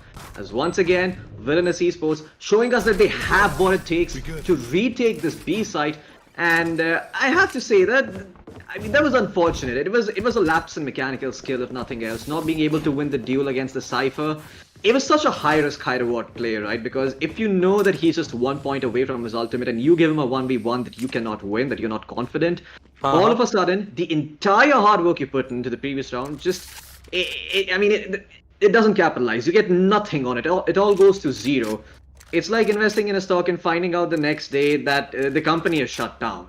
And that's clearly what happened in the last round. More and more bank being built up here for Villainous Esports. And I'm not sure what FaR Esports can pull out from their deep pockets. Especially when Quake is hitting nutty shots like that. Yeah, mid control still not given up entirely. They can make their way towards heaven if they want, but look at the Jet on a sliver of HP. This could work, and Knight Rider manages to find Quake for himself using his own smoke against him. And now they're going to make their way towards the heaven area. This is a similar story. We've seen it play out multiple times before, but can they pull it off? Whitehorse on the side of A, creating a distraction, confusing the side of Team Villainous. This could really work out in their favor, as they don't know where the spike is. They have no information. Cruiser is going to come back, but this means that the B side is open for the plant. But wait, Dodge, he has something to say about this. Can he win the second duel against this Jet? No! 5 knives into his chest as he cannot breathe, and he ends up dying and falling. Down to a 2v2, 2 ultimates up and ready for the side of Team Villainous. But Jet with the knives out, we've seen what they can do. Has all his abilities ready, the updraft, the dodge, the cloudburst and whatnot, everything to work with. But oh no, that tripwire revealing him there, that's not really going to be great. The Rolling Thunder doesn't clip on to anyone, but it does give them a strong positional advantage. Down to a 2v1. Taking their time. They know they don't need to rush this. They can play it down to the wire. The Jet can't exactly take a 2v1, but they still don't know where he is. He peeks out at the worst possible time and gets blown up by Cruiser God. And the defenders are going to be able to take this. The spike ends up getting diffused. And just like that, Team Villainous giving us a masterclass on retaking this B site. Yeah, I think Cruiser got caught his head a little earlier, didn't shoot, was just showing a lot of trigger discipline as the spike was being diffused. I think Knight Rider did his best over there. There's no other way you could play that round. Maybe, I mean, I don't know if Knight Rider showed himself or not. I can't confirm, but yeah, he on paper, Knight Rider played this to perfection. You couldn't ask anything more of him. Like on paper, those were all the right plays. But being a duelist is about having creativity and going off paper and showing pure skill and presence of mind. And so far, it seems as if NXS and the others, they found more success on defense.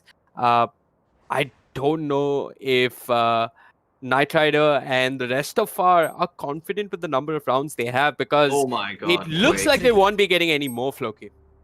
Yeah, and once again, the final round in the half, there's not much they can do over here, as they've already started it with a man disadvantage, and now the offense crumbling. 4 people on towards this A side, but the Cypher is ready for this. No ultimates to work with. I mean, but it's still a man advantage in their favor, though. Raze, what can you do with your bazooka? Can you find kills? Can you put them out of position and open up the site for your team? That's what it's going to come down to. For now, the Jet, in a bit of a precarious position, is holding on with the AWP on that angle, so it's not going to be that hard. If she finds a pick, she can go in and get the plant, but Cruiser God, winning this duel towards the mid, is instantly going to back off. Get time for his team, splashing them and making sure that it's not going to be so easy to reach the site. And Quake once again comes back and gets the second kill of the round off with onto Scar God. Down to a 5v1. Ah man, Dodge, he has the neural theft. He can know where they're positioned. But the question is information alone going to be enough? With 14 seconds left on the clock, it might be. If you're hitting shots like those, gets the third one as well. He has enough time, but does he have the spike? The answer is no. He runs towards it, but gets traded out by Quake. Yeah. Valiant effort by the Cypher, but this half is going to end in the favor of Team Villainous. FaR Esports, you're going to have to put a lot of work in to make a comeback here. Yeah, just in case you guys were confused, Dodge used his neural theft to spot out Whitehorse.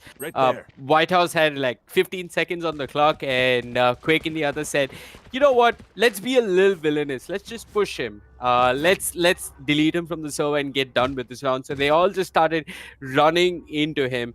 Yeah, I mean, Whitehorse just didn't have the time and didn't have enough time to actually go find the spike, pick it up, and plant it after being revealed by Dodge's neural theft. Now the sides have changed. I think FaR Esports, they've shown that they can play a solid defense, at least on bind. Let's see if their defense is enough to come back when you're down by 6 rounds. Absolutely. I love this measure approach coming in from the side of Team Villainous. Not really showing their cards just yet, going forward with these default smokes rather. And now the punish is going to come in, but look at Knight Rider. He's quick to find the trade. Can he find the second kill? No, he actually ran out of bullets. But guess what? The reload is going to come through, and just like that, 3 people killed off the bat. The measured approach, well, I don't think they accounted for everything, and as a result, they're down to a 5v3. But look at Whitehorse almost shutting down the round all by himself. NXS left with the Sheriff. There's not much he can do. Down to 22 health. I mean, he can pray to RNGesus, he can pray to whoever the hell he wants, but I don't think there are any gods out there in existence that can win the side of Team Villainous this particular round. Yeah. I think what really went wrong for Villainous in this round is just making contact towards Heaven with Nitride, and Nitride just using that frenzy so well.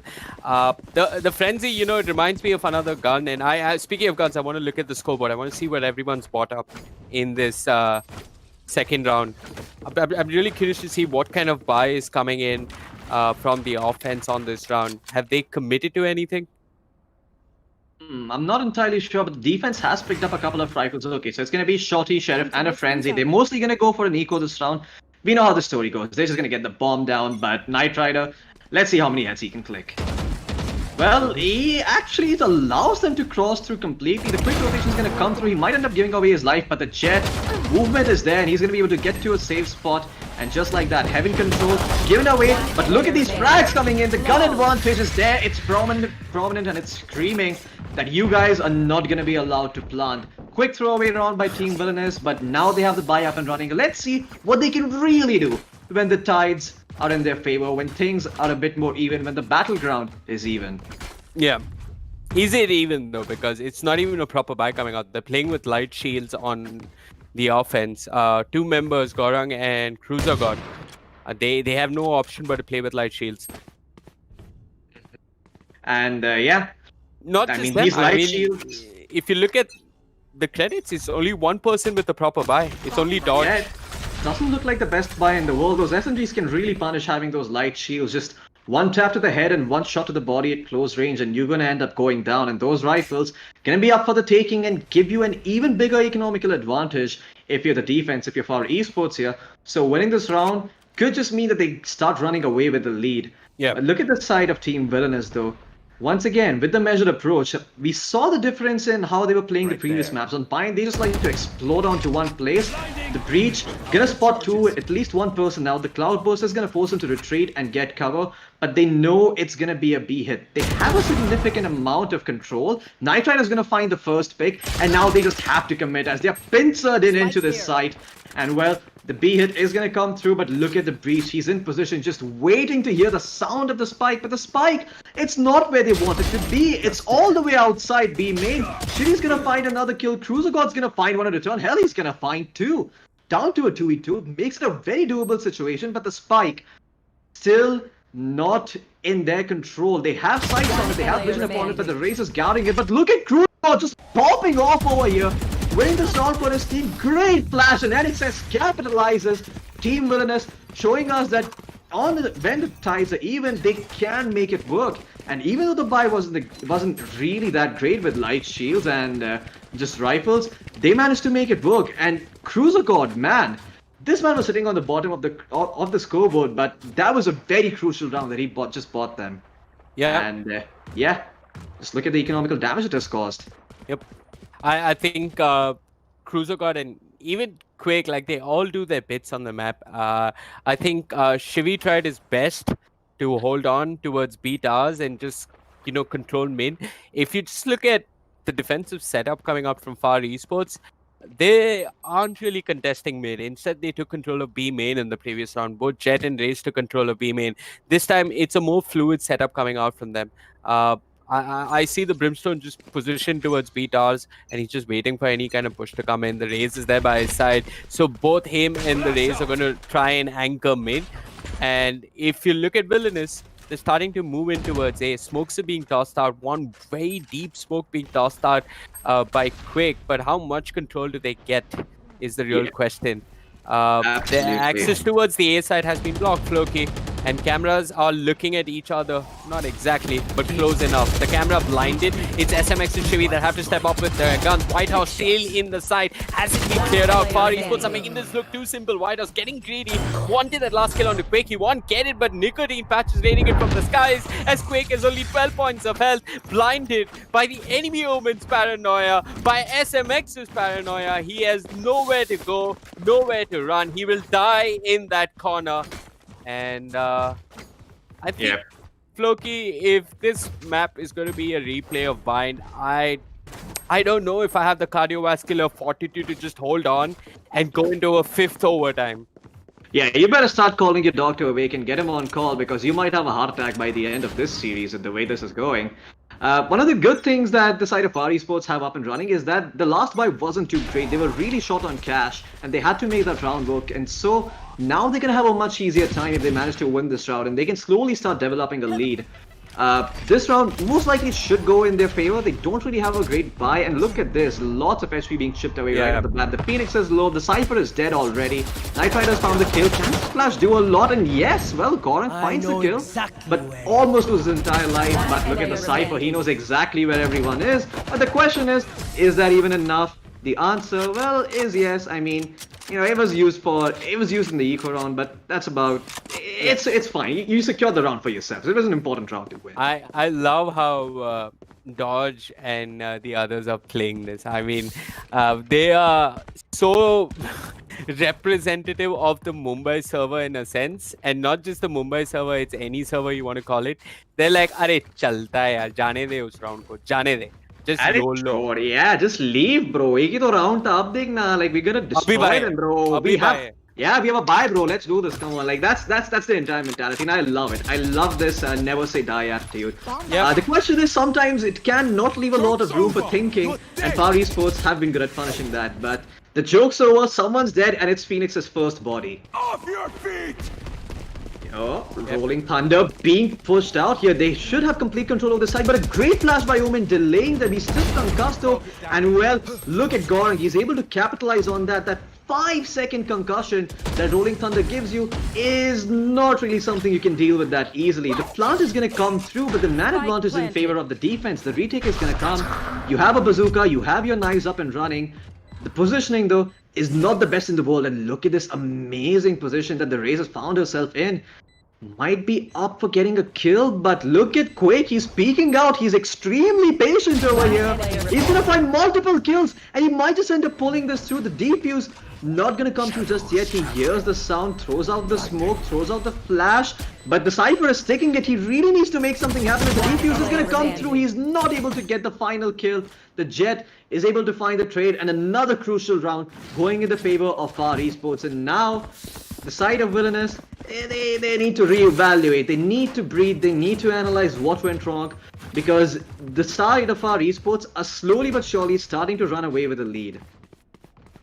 Well, it seems that this lead is gonna cement itself further and further, because it is gonna be an eco round coming in. Well, yeah, it's gonna be a half buy. I'm not too sure how good that is, but No, wait, so maybe you can enlighten us on that. FaR Esports have a proper buy. Villainous, because of the Chaltai approach, they keep resetting themselves. So now, economically, Villainous have, I don't know. This is when you order a veg thali, but then they ask you roti or rice, and then they don't even give you either. This is a thali with no roti, no rice, and it's just hoping that that one dirty gulab jamun in it is good enough for you to fulfill your stomach and whet your appetite. They've got a Spectre, they've got a Sheriff. They haven't got enough to make it work. They use the Rolling Thunder. Shivi and the others are more than ready for this. Skargod will end up falling. It's actually Goran with that Gulab Jamun that's actually trying to make this round work. A Spectre gets him a couple of kills.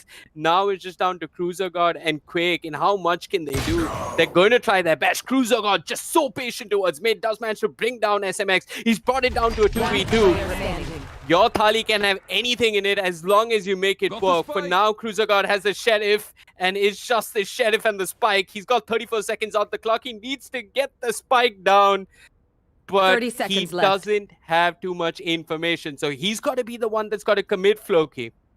Yeah, and they're in a great position here. Team Villainous. He's gone down the ropes. He's thinking about it. Sometimes they give you... Sometimes they give you a second Gulab Jamun, Floki. In my 10 school, seconds once left. in a while, my friend would give me one. He's got the Spike, but there's nothing to have. The bill has come. There's GST on it. Enjoy your food. Thanks. And I tried even going with a little bit of BM there with the tanks before defusing the bomb. And well, Team Villainous, this is a round that was a throwaway. They didn't have a solid buy, but the issue is they're not really building up the economy. So the pressure is mounting on. There's a lot more room for error on the side of FaR Esports than there is on Team Villainous. We'll see how well they can perform under pressure. But if last game was any excuse, The side of Team Villainous, they are really, really good at playing under pressure. We've seen how they performed in that overtime and on that side switch. NXS still yet to win those clutch rounds. We've seen Cruiser got clutch 1 for his team, but the other players need to stepping up. And if they don't, well, it's going to go to a game 3. And it's going to be the Wild Child, it's going to be the Rough Hooligan, it's going to be Ascent. For now, the things being opened up here, ScarGod does trade a fair amount of HP, but he finds the first pick. Down to a 5v4. Things are going to slow down tremendously here for the side of Team Villainous. And we can see the spike coming back towards this mid area. FaR Esports, all the room to work with in the world. The frag grenade as well being thrown out along with the boom bot. Well, he's going to hold on to the frag grenade, but that boom bot should give them more than enough information, Vivek. Yeah, they've gotten information. They've gotten a decent comeback. Can they win this? Because defense is where Shivi shines really as a shot caller, and he's been phenomenal with the breach. He's aggressive with the breach. Is it good enough for FaR? Night Rider now with the op will sing, and SMX with the Phantom will manage to pick up 2 crucial kills. It looks as if FaR have once again come close enough to resetting the offense economy. I don't know what kind of buy is going to be coming out from Villainous. I don't even know if Quick can clutch it. No, he can't. SMX sitting right on top of him will get the kill. Absolutely. And once again, Team Villainous once again find themselves in the situation where they don't have enough money for a proper buy. So they're going to be scrapping together a Bulldog, an SMG, whatever they can get their hands on to have a fighting chance in this round. Whereas the side of FaR Esports, they have a wonderful cash cushion. They set up their trust fund and it's giving them dividends now. As Whitehorse on 8,200 credits. So is ScarGod. Oh no, wait, not ScarGod is on 2,200. That looked like a 7, my bad. But yeah, SMX and Shivi also having a fair amount of bank. They can afford to lose a few rounds. SMX gonna start things off by placing both of his smokes towards that middle area. Night Rider opens things up on the scoreboard with the op. But question is, can he find more? Because everyone is collapsing towards this heaven area. Whitehorse has his works cut out for him. The flash gonna come through from the breach, but he holds his ground. The flash is now gone, but the Phoenix is gonna be able to find that kill. Night Rider misses the first shot, goes by, but SMX with the triple kill. Give this man a medal, give this man a 3-course meal, give this man whatever you have. If there's a salary, he should be getting paid. And holy crap, that round completely blown back in the favor of FaR Esports with the beautiful triple kill from SMX. Really pulling his weight in these last 2 rounds, securing it for his team in a similar fashion. Heaven is closed. Please make your way towards hell, because when you don't save your money like this, you can't really buy the ticket to heaven. It's rather expensive. 4 ultimates up there. So hopefully this time around, maybe they can pull something together. Yeah, I mean, this is the round where they commit their ultimates, right? And this is where they're going to try and make some magic happen. Let's see how much Quake and the others can do. So Quake, he's got the teleport if he needs it. Dodge has the neural theft. Gorang has the run it back. And I think Cruiser God also has the rolling thunder. So they'll start with the run it back. ScarGod will deal with it. Night Rider actually finds a kill elsewhere onto the enemy jet. That's huge. So 1 ultimate down. Dodge finds a kill. No opportunity for the neural theft. Shivi, the first point of contact towards B-Main, finds 2 crucial kills for the Phantom. And there's Night Rider with the op. The defense has done it. They've shut them down. You have ultimates. What ultimate? Match point. Yeah. I mean, I have to say, rather, it was a very rudimentary approach towards B, where they just press their buttons and hope for the best. Not a lot of patience coming out here from the side of Team Villainous, and FaR Esports are starting to exploit that. They do realize that the side of Team Villainous likes to play on their instincts, and well, we all know what happens when you put a thinker against a noble savage. We know who wins in that story. Well, in Cruiser God, I mean, he has a scout, but how much work can it really do? Shivi with a beautiful foil fault line all the way across towards A, and now the rolling thunder coming in from the side of Team Villainous, but can they find kills? That's the question. Whitehorse shutting the first down, gets the first kill onto NXS. The bazooka goes off from ScarGod, does do a fair amount of damage, but I'm not sure if it's going to be enough. The grenade is going to find the kill, it's going to find 2 in fact. Cruiser God also ends up going down. And this match is most certainly done and dusted, ladies and gentlemen. We're going to be going to game number 3 as FaR Esports take game number 2 on Split. And the final map of the day, for this match rather, is going to be Ascent. And we'll see what Team Villainous can pull out of their hats for that one. Defenders win. Great Yeah. stuff coming out here from FaR Esports. Like I said, Vivek, I had my bets on them. I knew that they'd be able to retain their composure. And, well, they're really showing what they're made of. Kudos to FaR Esports. Being able to pull it back after a rough loss like that really requires a level head and a level of confidence that a lot of the teams sometimes don't really have. Teams start to fall into this negative self-fulfilling prophecy where they lose one round, or they lose one half, and all of a sudden it starts trickling into their play onto the next map as well. But I have to say, FaR Esports kept a level head, and it's paid for them. It's paid wonderfully. Yeah. They've managed to actually mount a comeback in this best of three, Floki, and this is where we need to look at the veto because we're going into map number 3 soon enough. Map number 3, Floki. I'm just going to give the audience a little sneak peek. Map number 3 is going to be Ascent. In Ascent, although Yeah. on paper it's meant to favor the defense by a slight amount, by 4 or 5%, it's still a map that goes any which way. I don't think you can really call out Ascent as a defensive favored map or an offensive favored map. It's 50-50. And I think the worst thing about Ascent is if you're a human being and you make errors and you overextend and you don't respect the map, you're going to get punished. Absolutely. It's a fickle mistress, and it's a mistress that loves punishing rowdy young childs. And we're going to see if Team Villainous are going to be able to bring the same tenacity that they brought in game number 1 to take off this map. For now, though, we're going to be going towards Ascent. But before we go, we're going to be taking a short break. So go get yourself something to eat, get yourself some water, maybe get yourself something like chai, because it's almost 4 o'clock now. And we'll be seeing you in 5 minutes.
What a game, ladies and gentlemen, as game number 3 is finally upon us. We have the final map for this best of 3. We're going to be playing it out on Ascent. FaR Esports versus Team Villainous, a team that wasn't even supposed to be here, takes a map off of FaR Esports, shows them what they're made of, and FaR Esports, the gauntlet has been thrown down. The answer was quite resounding, and I have to say, this third match is going to be one hell of a fight. Like, the way these teams have been playing in these past two maps, if it's a sign of what's to come, then I'm quite sure this third one is going to go to overtime, Vivek. You think overtime? Wow. Yeah. I mean, yeah. Better it have your could go. doctor on speed dial. It my doctor is not on speed dial. My doctor, I mean, I don't know. I don't know how if doctors come on speed dial during COVID. I mean, I'm still trying to figure that out. But yeah, what we have to figure out is Ascent and what they're going to pick up on Ascent and what team they're going to start on and that what side they're going to start on, excuse me. So I've taken the trouble of just going through the veto once again. FaR is going to be starting out on the offense and Villainous is going to be on the defense. So Villainous gets the start that they'd ideally like. The map is technically supposed to favor the defense. So yeah, there you go. Yeah, and we'll see just how much they can make of that, because this time around, I am not sure that the side of FaR Esports are going to give up that easily. I'm sure their offense is going to be a lot more planned out. They've had around 2 matches to feel out Team Villainous and see what they're like, see how they like to play. And now that they have a clear understanding of it, Team Villainous, they need to switch things up. They cannot carry the same playstyle over onto this third map, because if they do, FaR Esports are going to know exactly how to punish it. Yep.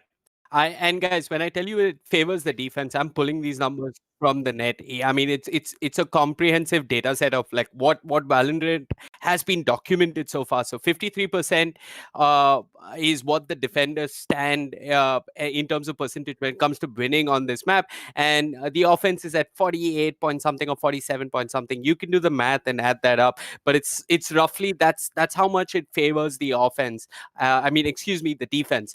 We're looking also at agent picks. Now I asked for a Killjoy, but the international meta doesn't really favor the Killjoy.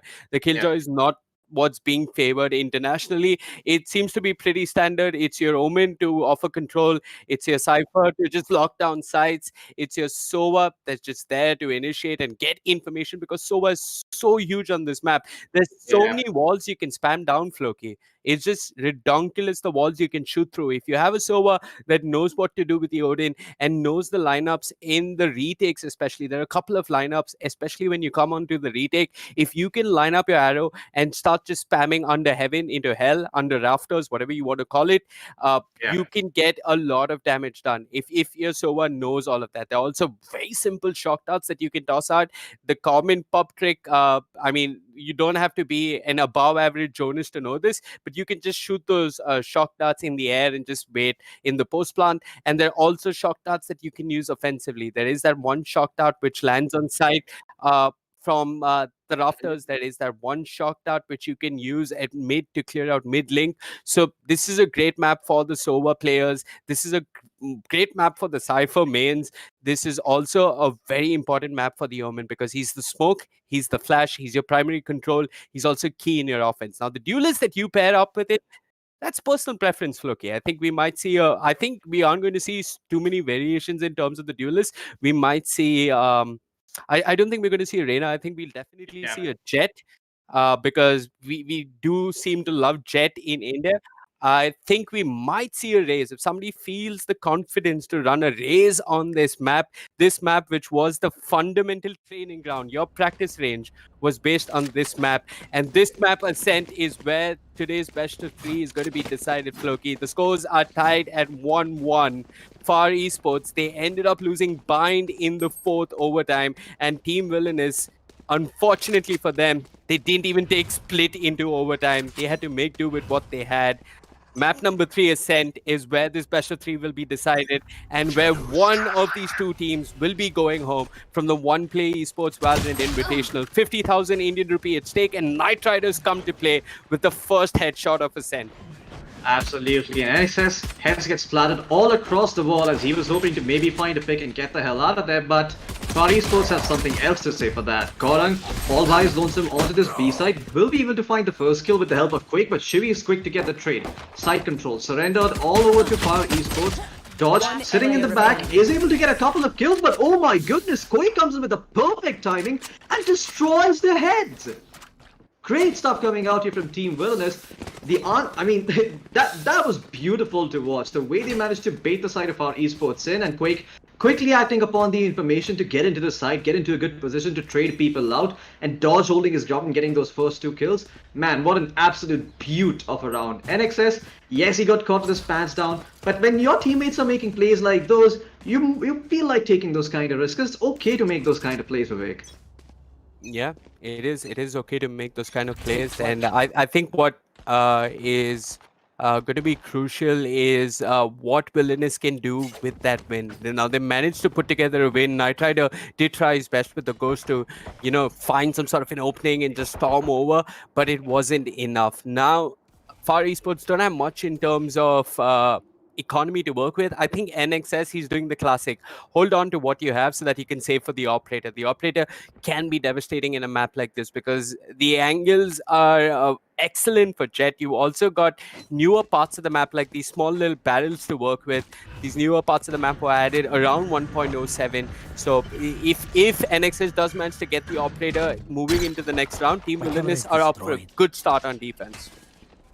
Absolutely, and we'll see just how much Team Villainous can pull through, just how much money can they farm and how much the Jet can pick up, because if she finds a few kills the next round, the operator, it's not something you want to go up against if you're FaR Esports. It can be quite difficult to push that Jet out of position without a lot of abilities being used.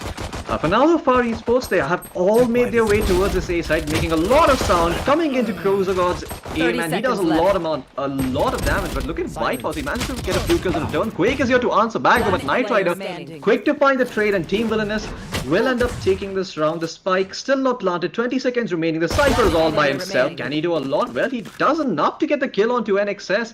And now Dodge, slowly but surely creeping up from heaven. Whitehorse does not know he's there. His head is going to get blown clean off.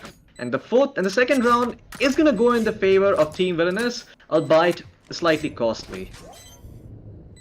I mean, you hope that maybe you could have saved a few of these weapons going into the third round, but you're not able to. The Jet should have an op. I believe that's enough money to get yourself an operator, but I don't think you'll be running too heavy on shields. Yeah, I think we need to take a look at the scorecard just to see what kind of buy we're getting from all these teams right now, Floki. That's the only way we can put it together. So yeah, there you go. We have couple of phantoms here and there. A Bulldog. I don't think NXS is going for the operator just yet. He can't afford it. Yeah, and this actually does not seem right. Team Villainous won the last round, but somehow FaR Esports have the better buy coming into this one. Not sure if this is Team Villainous not managing the economy properly or just FaR Esports being that good, but something seems wrong. Winning 2 rounds in a row and still having your players run on light shields, that's not the most favorable position to be in as the defenders. For now though, mid control has been surrendered all towards FaR Esports. There's nobody over here except for a lonely Cypher Trap that's going to get taken down real quickly, but the sides, they are being defended much better. The Omen is playing on towards the defender spawn, so he's going to prevent any push coming in towards the back of this map towards A or B. And FaR Esports for now, just looking to find an opening somewhere. They will destroy the Cypher Trap with the help of the Owl drone, so they know that that area is clear, and the Omen responds appropriately. And now the Jet can look to make a play towards this B side. The Cypher creeping in as well, slowly making their way outside shot. I'm not sure what the Sova has planned. I think this is going to be a hit onto the A side because the Jet hasn't been able to find a pick or find any sort of info.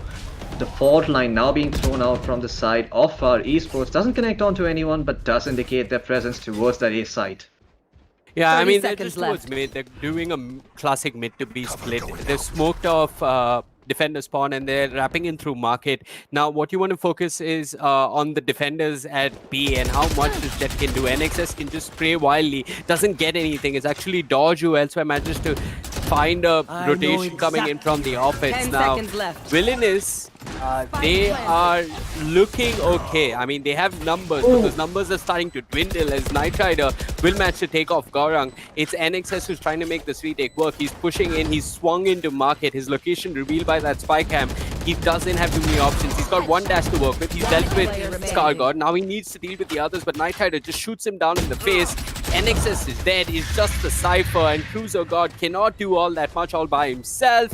He's been done for. The retake doesn't quite work out, and Team Villainous, they got off to a good start, Floki, but when it really mattered, when the offense started to have the money to put together a buy, their defense wasn't as impressive. I think what you got to keep in mind on Ascent is that if you're giving up B, you need to cut the rotation from market to spike side. If you can cut that rotation effectively, you're going to be able to actually make that retake a whole lot easier for you. NXS was that one player towards defender spawn that had to cut that rotation. He didn't find too much success just spraying through that cloudburst. But maybe the next round can be a little bit different and a little bit more successful for Team Villainous. Absolutely, and Team Villainous not really working with a very effective buy over here, but they're still going to try to pull through. Great grenade coming in from Dodge as it blows up Whitehorse along with the Frenzy. And a man advantage on the Team Villainous, although it doesn't mean much. What it does mean is that Raze now has a bazooka, and you better watch out, because if you end up losing one more body, this round could tilt in the favor of Team Villainous, and that would be devastating for FaR Esports. And FaR Esports taking enough time to feel things out a little bit. Now they're gonna know that the defense is geared slightly heavily towards this A area. The Jet goes in along with the Rolling Thunder, and once again, you've seen this time and again, Shivy setting up Knight Rider to get that entry onto the site and gain control. But look at this. I mean, Shivy managed to get a kill onto NXS. SMX, I believe he shot down the door. I'm not quite sure what for. And now they're towards heaven. Cruiser God gonna get taken out. No real weapons to work with. So this round should be going the way of FaR Esports, down to a 4v2. Unless the Race has something to say about it. Spike gonna finally be planted with 24 seconds remaining on the clock. And Shivy and SMX, they're out of the sight. Yeah, They're just gonna play from outside. If you're just puzzled as to why SMX shot down that door, in terms of the post plant, if you can take aggressive control of balcony as well as the garden area, just by showing presence, you kind of lock down that part of the map. So that's what SMX was trying to do, just show presence and say that, hey, we've got balcony, we've got garden. It can't be that simple. I think it's also sometimes it's intuition, sometimes it's planned, and I think SMX did his best with whatever information he had. All's well that ends well though, because the spike didn't have to explode or detonate. They did manage to find those kills that they needed. They just picked up those kills, so they build more money FaR Esports. And yeah, Team Villainous right now. Look at this buy coming in here though, Vivek. Like Team Villainous running on light shields against Phantoms, that's not gonna be very pretty. Yeah, it's not the most ideal buy, but I think in this round, the key player for Team Villainous has got to be that Raze. So whatever it is that Dodge can do, Dodge has to be passive and play for the retake, because that's when the paint shells, that's when the rocket can really start to shine. So he's got to be patient, put that bazooka to use in good corners, use the boombot on the retake, maybe give up a little bit of control, but come back to take control of a part of the map a little bit later. If he ends up dying first this round, could be a little costly for the side of Team Villainous. All he's got to do is be patient, because they have light shields, like you pointed out. Absolutely, and those light shields can be quickly destroyed by the Phantoms with the high fire rate. And even though they have a bit of a damage drop-off, those are the weapons that especially punish light armor purchases, right? Like your Vandal, it's always going to be a one-hit headshot regardless with no damage fall-off, so you don't really care about that. But when you're up against Phantoms, you really want those full shields. Knight Rider for now though, with his Vandal, looking to tap some heads, is not going to find someone, throws down a bit of a spam, giving away his position. But the Recon Bolt was going to do that anyway. And the team now starting to gear up towards A with Shivy and Gang making their way towards that A main area. All just sitting there for now. The Cypher traps and camera are in position, so it's not going to be so easy to push in. But the smokes have started to come out on towards heaven, and now the Cypher and Co are going to make them move. Goes in, flashes are there, but it doesn't really connect on to anyone. They all just gonna come out with their guns, just triple peek and get heads blown off. And look at that, it works out in their favor, 10 gets the seconds fight down left. with 9 seconds remaining, but look at this huge Hunter's Fury coming in from Quick, takes down one, takes away SMX, and down to a 2v2. Time for Dodge to shine, he has his bazooka up and running, doesn't even need it though, he could just go for it to guarantee the round for himself. But Quake has the recon bolt, is gonna ask him to be a little bit patient. Shivi's positioning is revealed, the spam comes through, and the bazooka is gonna be kept alive for another day to get some more frags when needed. Beautiful stuff coming out from Quake with that Hunter's Fury, managing to take out one kill and dealing like severe amounts of damage to the other ones. Yep. Yeah, opening up this side. This round MVP has to be Quake. Yeah, I mean, Quake put the Hunter's Fury to use, but Dodge was alive until the end. So I think they both played their roles in that round. Dodge still held on to the big old rocket, so he has it if he needs it. NX has the knives if he wants to play with it. If you're looking at the offense, SMX has got his Hunter's Fury to work with, and Scar he can teleport around for a little bit of information. Maybe even sell a fake and go to the back of B and plant at B. Yeah. And FaR Esports, that round has to be somewhat demoralizing for them after committing all that utility and waiting so patiently. Just getting blown apart, even after getting initial control of the site, can't really feel good. So all the more kudos to the side of Team Villainous, who now should be picking up this round rather easily, as I don't think this is a very strong buy coming from FaR Esports. Well, they do have... Actually, this is a pretty decent buy coming in from FaR Esports. Never mind, they have all the guns in the world to work with. But Team Villainous, they have a few ults up and running. It's the offensive ones. You have the Jet Knives and you have the Raze Bazooka. Yep. So FaR Esports, you know, there's a saying in Hindi, "Fook fook ke kadam rakhna," and that's what they need to do here. Yeah, I mean, they did it to an extent, but unfortunately, they lost Knight Rider Quick. So sharp with the Vandal, sees a little bit of his body past the wall, shoots him straight in the head through that wall. So he's managed to bring back the numbers. So Quake has brought back parity in terms of numbers. It's now a 4v4 for Team Villainous. They can try and make this work. They've got the bazooka, like you mentioned, but Quake ends up falling. NXS, he's only good for one. Gets one kill towards Garden, and Dodge is trying his best. Dodge has the Phantom, has the rocket if he needs it, has the paint shells, but doesn't have the luxury to rotate as SMX just cuts off his rotation. And the spike, Floki, it's being planted elsewhere. This Cypher, Cruiser God, he's got to make the long walk over to B, but he's got to first get back and get past his own spawn, and Scargod will not allow him. Scargod did manage to creep in into defender spawn. He was there to cut that rotation. Team Villainous up bit by bit, getting stretched across the map. You can see the FaR Esports shot calling, the mature shot calling of Shivi start to come into play. Absolutely, and great stuff coming here from FaR Esports. The way they played that last round was beautiful, creating enough of a distraction at A, so the plant is completely uncontested on the B side. The Raze loses the duel and it opens the site up, but really, even if the Raze wasn't there in the first place, that's what the plan was initially. It wasn't that they're gonna go and plant at A. So Shivi really demonstrating his knowledge of the maps and his knowledge of how well abilities are used. And right off the bat, nice reveal thrown out there by the SOA, by SMX. I think it found the Cypher. They're gonna have some information that the Cypher's playing towards this A site, and we know how crucial information is when you're playing on the attacking side. But look at this Hunter's Fury coming in from SMX. Can he find a kill? No, but he does do a decent amount of damage. Did he even do any damage? I don't think he did. Anyway, the aftershock goes out from Shivi, just pushing people out of that generator area. White Horse, crawling and creeping, looking to find the spec off on the Raze. I don't think he's gonna expect his positioning here, but he is keeping his crosshead tight. And yeah, it's gonna be flicked towards Raze's head. The shotty is not really gonna surprise anyone. And this B side is up for grabs.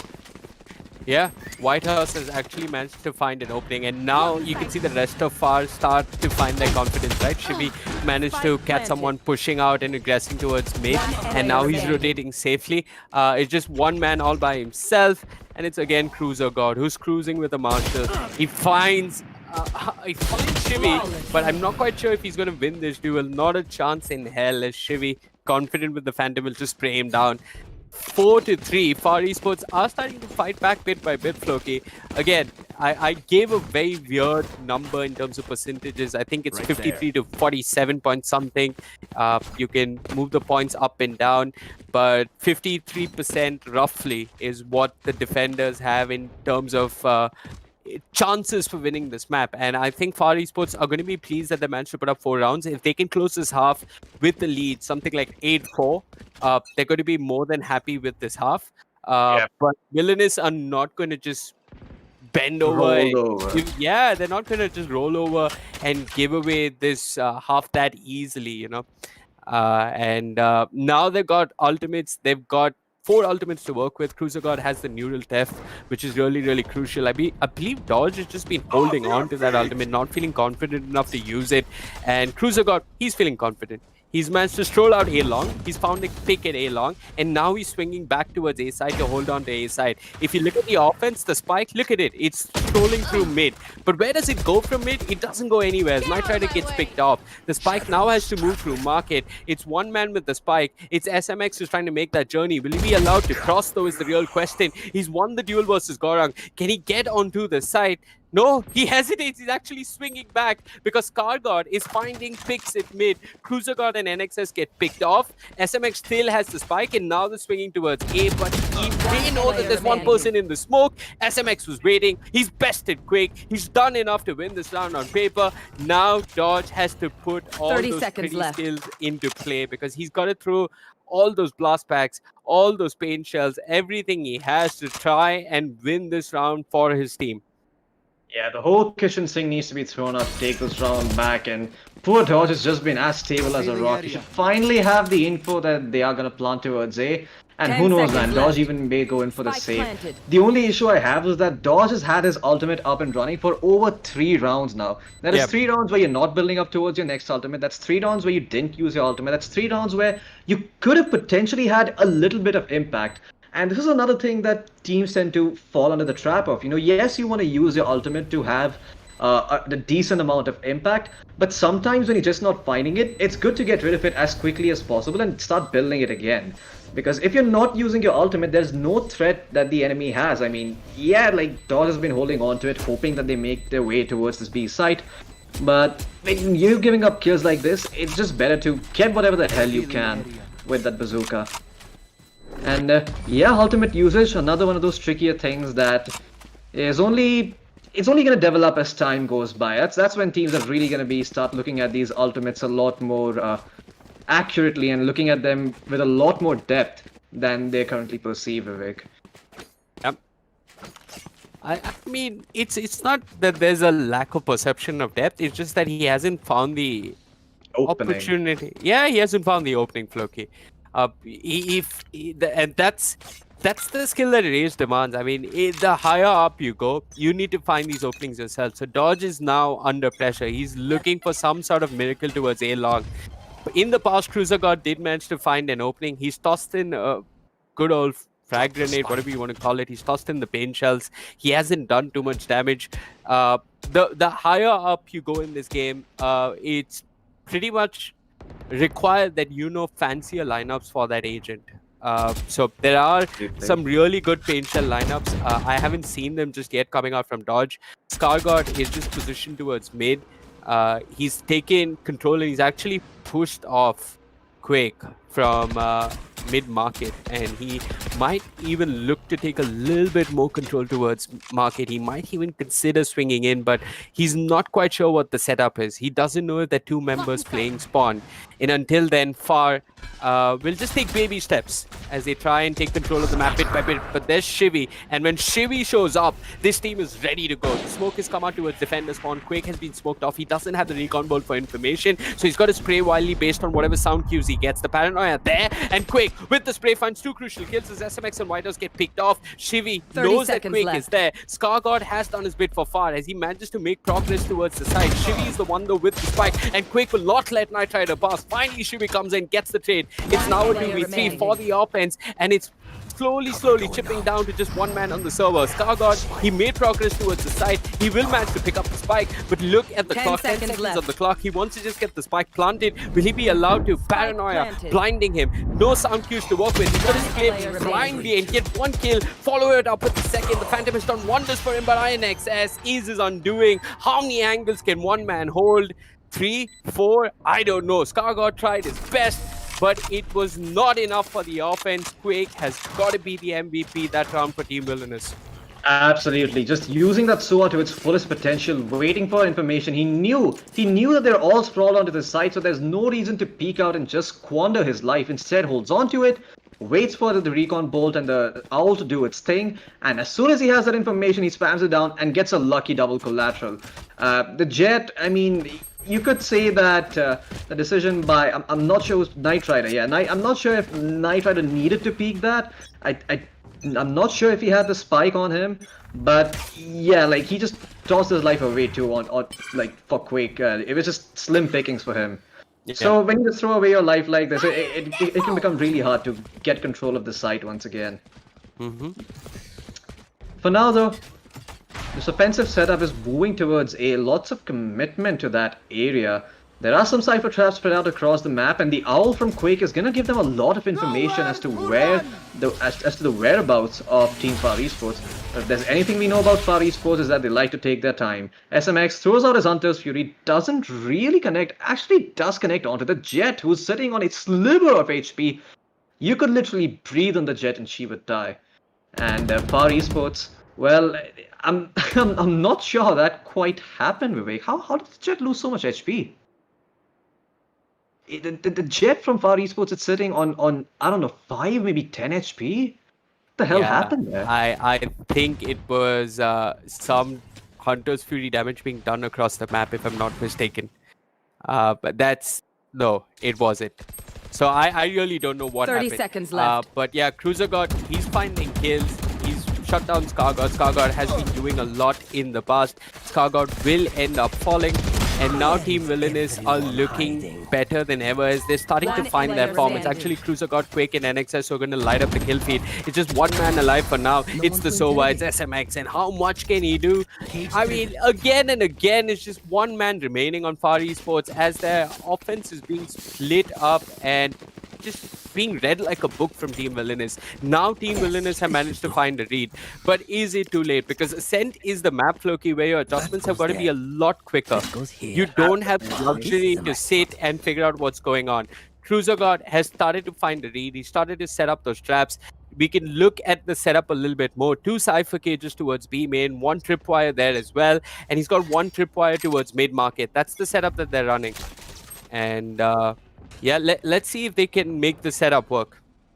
I'm really surprised by the last round, especially the way Quake played it. He had absolutely no fear sending out that drone. He had no information as to how many people are met because nobody was there towards short. He sends out his drone. He gets all the information in the world that there's nobody towards mid, and the entire side of Team Villainous just gears up for this defense at A. And boy, is it a beautiful one. FaR Esports this time around, they realize their folly and they have committed a few resources towards this mid area, but still preferring not to completely squander all their abilities just to get a positioning advantage up and running. And this time around, Team Villainous also stacking towards the A site with the SOA playing extremely defensively towards the defender spawn. Now the hit is going to come through, the Cypher going in, but look at this ult coming in from Quake. He's actually going to take one down. Well, FaR White House, he goes and he gets the kill. He trades out his life, but Goring is quick to get the trade as well. Side control has been given up to the bomb. Will go down. It's going to be planted, the spike. And just like that, Team Villainous, they need to find the trades. And Goring is quick. FaR ScarGod, he's not aware that there was somebody coming in from the defender spawn area. And just like that, he's going to get punished. NXS is in a great position now to get a push going. He's going to wait for the Omen flash. He's going to go through. I'm not sure if it clipped the Jet. I don't think that patch did a lot of work. But look at this. Knight Rider comes in and shoots his head down. And just like that, FaR Esports able to make sure that the spike is defended well. Yeah, I mean, they did enough. I mean, they got onto the site and they got those kills towards the end. But FaR Esports, if they can manage to put together one more round, it's going to be a good enough start to the half for them. Because I feel like FaR Esports are much more confident on defense.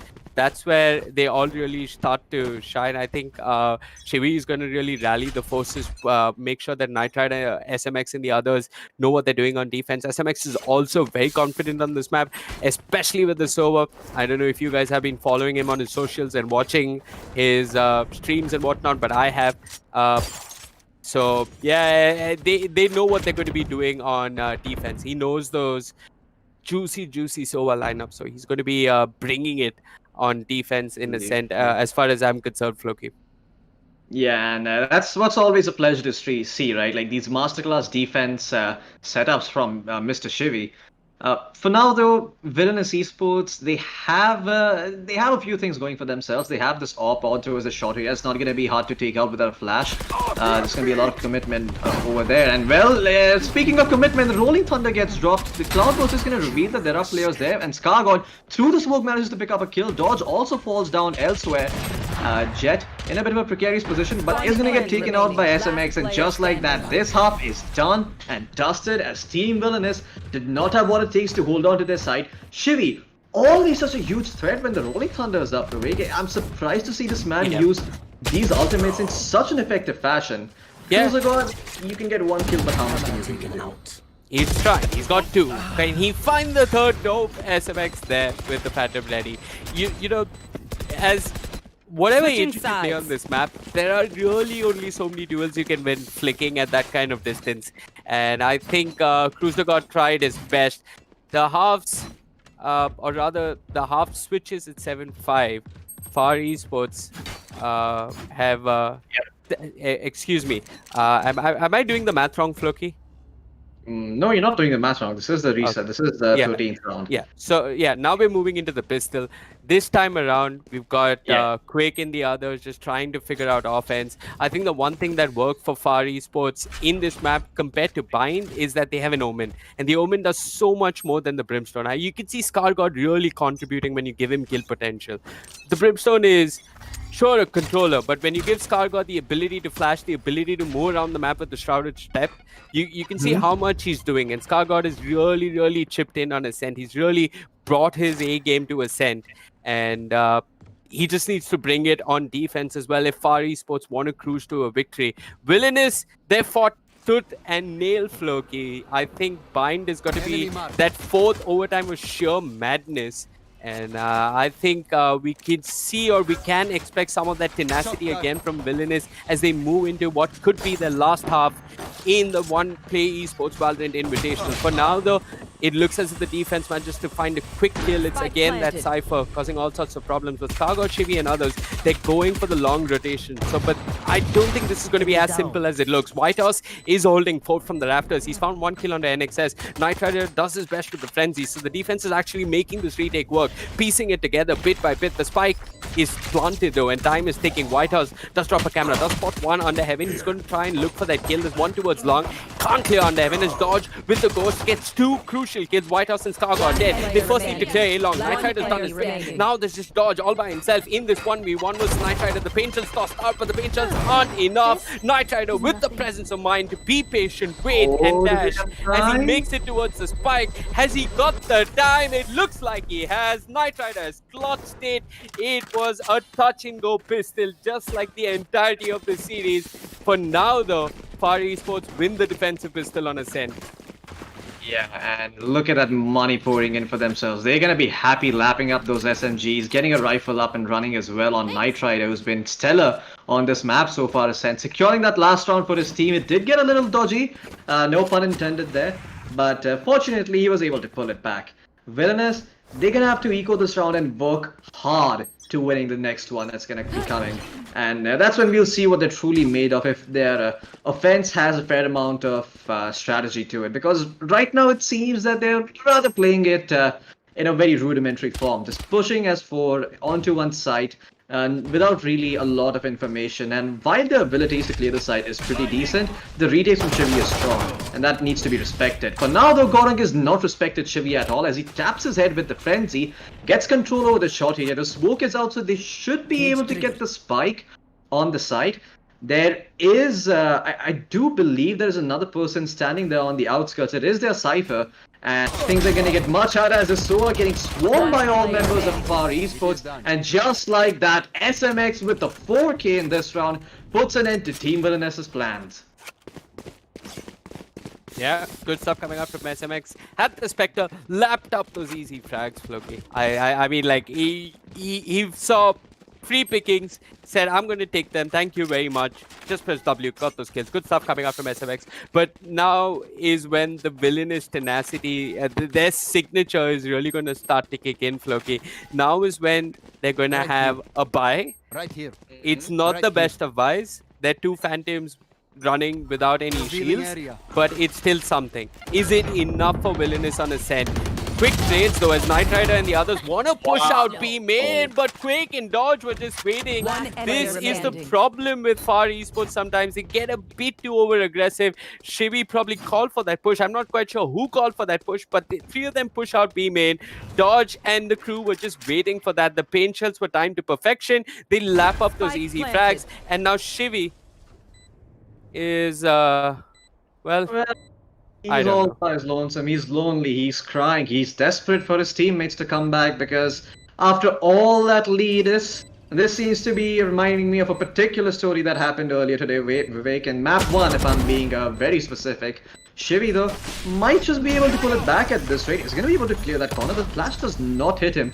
This is a precarious position. Both of them can peek out at the right time, and look at the SOA applying the right amount of pressure. Gets a ding, but is not going to be able to follow through with a kill. Quake is there with the peek, and just like that, Shivi, well, his efforts are all in vain. And I mean, Connor, he tried his best. He tried his best. Tried to clear corners with his good old bazooka, but he could only do so much. The Yeah, hand and- cannon can only do so much. yeah, and look at this economy, Vivek. It's all just scattered now across the board. Yes, you have a few members on the side of FaR Esports who are rich, but the rest are all dirt poor. Not a lot of credits to work with, and this round is going to be a throwaway one from FaR Esports at best. If they're disciplined, if they exploit the loopholes, maybe they can find a kill or two and take away the round, but that's a tall order. Cool positioning by the Cypher though. That should get someone off guard. Nice camera as well. It's gonna allow him to make sure that he has exact information of when they start come running in. But look at this, they've given up on B completely. They realize that something fishy is going on. CruiseGod opens things up by getting a kill onto Shivi, and with the IGL down, this is going to be a lot easier to execute. Look at ScarGod though, I don't think anyone has spotted him out. He could do a lot if he's a little bit patient, but enemy patience is not remaining. exactly a Last player virtue that he standing. possesses, and Dodge is going to punish him for that precise reason. Whitehorse comes back in with the frenzy, but he just ends up feeding the monster, feeding the troll, and Dodge walks away with a triple kill. Great stuff coming out by Team Villainous, making sure that there are no holes in their offense, covering for each other, and Dodge, just a fantastic display of mechanical skill. Yeah, good stuff coming out. I mean, he got the kills with the Vandal, and I think this has been like the longest, most fundamental debate in this game. Which gun is better, Vandal or Phantom? I think with the changes to the recoil on the Vandal, I think the Vandal is now the better gun. Its first bullet accuracy is what made it strong, but the recoil is a little softer now, so you can make it work even on maps like Ascent. So yeah, Dodge really showing us that even the Vandal does have a place, but Knight Rider proving that the operator, how much ever it might have been nerfed, you can still put it to use. Now at that spawn location, it is the defense who actually have the peekers advantage. It is Knight Rider who's actually going to be able to set up an angle. So Knight Rider did just that. He set up the angle, he was waiting, he didn't miss. Fortunately, Dodge just walked straight into that angle. Yeah, and look at that SOA's Hunter's Fury completely blowing the armor off of these agents, and that's not going to be working in their favor precisely as Knight Rider finds another kill down to a 5v3. This is going to be a tall task. Shivi is just teasing them, but NXS does not like it and has something to say about it. In fact, he's really annoyed by it, but well, that's how far anger is going to get you, and Whitehorse is going to be there to secure the round along with SMX. Yeah, And Whitehouse. I mean, that was a solid rotation coming out from him. He actually swung very quickly towards balcony and came into garden and tried to make that rotation really pay off. So solid movement coming out from Whitehouse. He's managed to single-handedly make sure that he anchors the site, obviously with a little bit of help from his friends. Just solid awareness on the map, Floki.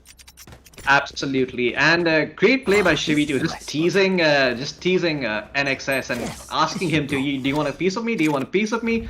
Yeah, he does end up getting shot down, but he set up perfectly for the bait for his ally to come in and for the Cypher to come in and trade his life out. Yep. Knight Rider though, been smoked off this time around, so he's not going to be having all that mid control in the world. And Team Villainous recognize it's not going to be so easy to push into this, push into an op. So they make the movement towards short, and ScarGod is there. He is there to make sure that they're not able to get away with too much. Knight Rider now switching positions, making his way towards that A short area, but I think he might be spotted up by the. Oh no! It actually ends up going towards the site, and looks like the side of Team Villainous could be in for a nasty surprise. But for now, they've actually switched things up. They're attacking the B site. The door has been shut down though, so they're gonna have to make a fair amount of noise to gate control back. And now they're making their way towards the A site. Look at Quake, just how deep he is. He's gotten all the control in the world, and Dodge finds the pick onto ScarGod, and now the spike is gonna end up getting planted. Shivy though has something to say about it, gets one, gets two in fact, and now the defense, well, the spike is not planted, it's been dropped on the ground, and just like that, the round which was looking so good for Team Villainous, it's just gone to crap, Vivek. I mean, yeah, you're gonna get a kill onto Dodge, you have your bazooka, maybe you can do something with it. The fourth line though, what a beautiful connection they're coming in from Shivy. 14 seconds left on the clock, they just need to run the timer down. Frag grenade gonna get thrown out. Left. If there's a time to make a play, it is now, and well, it is not gonna be that great because, well, Whitehorse, he's there, he knows what Dodge is up to, and he shuts it down rather quickly. 11th round on the board, map point for FaR Esports, Vivek. This is not looking good at all for Team Villainous. Yep. No, I mean, Dodge in that 1v2, he really had to pull out the bazooka and clutch it. Ironically, the showstopper didn't even come into any effective play. He's still holding on to it. I don't know how long the show must go on for both these teams, but the more rounds we see, Floki, it just seems as if FaR Esports are going to run away with this map. Again, Knight Rider just abusing the basic spawn points that you have on this map. He knows that again towards A long, if he peeks, if he has the confidence to peek with the operator, he's going to have the advantage in terms of the angle. It's actually a really tight angle A long. It could go either way. Shivy working really close to a shot, will manage to bring down Gorang, but he's lost a fair amount of health. It's a decent start for FaR, and Knight Rider will chime in with a crucial kill on a Quake. So Quake has been dealt with towards long. The lurk and all that information that they were trying to get towards A has been shut down. So Villainous are now forced to move over to B. This rotation has actually been read like a book, and SMX waiting, but the Vandal gets two easy kills. Knight Rider will chime in with the operator. They are making it look so simple. Yeah, and this is sort of looking like an anticlimactic ending, but look at the number of ultimates Villainous have, and what better round to explore it than when you don't have guns, when you don't have all the money in the world to work with, and you rely purely on your skill. Yeah, they're playing to their strengths. I mean, Dodge and the others have recognized like, hey guys, we have a little bit of skill. Let's pull out the Guardian. Let's pull out the Sheriff. Let's get those one-taps rolling. Now, the Guardian did have a small buff and a nerf and like whatnot in terms of fire rate. It is a slightly more efficient one-tap machine. Valorant really wants this gun to be played. I think this is the one map you can play it, but it's not going to be easy. Can Dodge land those juicy one-taps? I don't know. He has one round to figure it out. For now though, yep, Knight Rider's figured it all out. The operator does the trick. He finds the kill towards B main, and now NXS pushes into a shot. The knives will manage to bring down Shivy. The Hunter's Fury committed, but ScarGod there with the Phantom, reliable as always, is actually shooting them in the back with the classic, unfortunately, so it doesn't get too much done. Whitehouse has been cleared out on the spike side, and now SMX and the others have got to make this retake work. It's SMX, Knight Rider plus ScarGod. Knight Rider does work with the knives, does manage to find one. It's SMX and ScarGod that have got to pull this back. It's just one man on the server though for Villainous. He's done so much with the Sheriff in the past. Can NXS pull it off? NXS under heaven, knives in hand, has nowhere to go, no chance, no opportunity to play with those knives as Ascent will close and Villainous will lose the series 1-2, Floki. Absolutely. Great display of performance by Villainous regardless. A team that wasn't supposed to be here in the first place shows up, takes a map off of FaR Esports, and gives them a run for their money. I have to commend them, even though they lost. It's a great showing by them to be able to show up last minute and give this level of performance, which we haven't even seen by some of the other teams in this tournament. It's really something, and it's something commendable. But, you know, The taste of victory is sweet, and victory was tasted by the side of FaR Esports and Yeah. not Team Villainous. So they're going to be advancing into the next round. And I just want to ask you, Vivek, what stands out to you in FaR Esports? What do you think is the X factor? Is it Shivi's shot calling?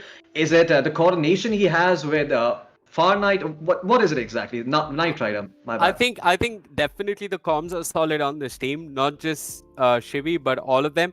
I think Villainous are also a very promising team. There is some pure skill on that team, on NXS, in Dodge, and the others.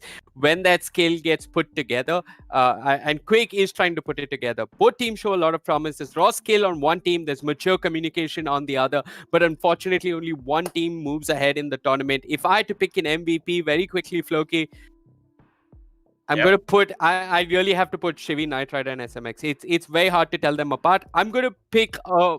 I'm going to pick Yep. a map MVP. agent MVP for me, and I think it was putting Scargod on Omen. I think that really shifted how this team plays, and giving Scargod Omen over Brimstone, just compared to like Bind, which was our first map, and Split, which was our second map. The moment they gave him Omen, you could see him really start to do a lot more with the agent, and maybe Scargod should play a Absolutely. lot more Omen, Floki. I agree, and I have to say his performance on the Omen was amazing. The way he was able to maneuver around with the hero and play around the smokes was just Yeah. brilliant. That's something that you can't really do on Brimstone. You know, you have a stim pack, but you have no mobility, you have no flashes. You're essentially relying on your team. I mean, you're the living definition of I live for my abilities and not for my shooting. And that's exactly what Scargod does not like to do. He likes to be fluid. He likes to have the ability to take fights when he wants to. And what better hero to do it on like Omen? I mean, yes, he's a controller to some extent, but he's also this sort of a duelist where he has this mobility, where he has these potential to fake out enemies with those fake shout steps and whatnot. And Yeah. what better player to show us how it's done than Scargod? Yeah. That's it for this match, folks. We are going to be having game 2 up and running, but before we have that, No, I no, do believe you mean our second series of the day. second series. Yes, yes, I, our second I, series of the day, match yeah, number 2. yeah. We're going to have the MVP screen coming up shortly, Vivek. Make your predictions. Who's it going to be? SMX. SMX? Okay. My favorite is actually Quake, even though they lost. I'm not sure if they pick an MVP from the losing team, but yeah, I have to say, Quake is my personal MVP. Although I Okay. do think it's going to be NXS. Yeah, I think it's an MVP for the map, Loki, and I think SMX was rightly the MVP for that map. I mean I don't know. I don't know. I guess we're right. It's very hard to pick an MVP in Valorant because it is a team game, and I think I have to tell you a little bit about the next two teams which are going to be facing off.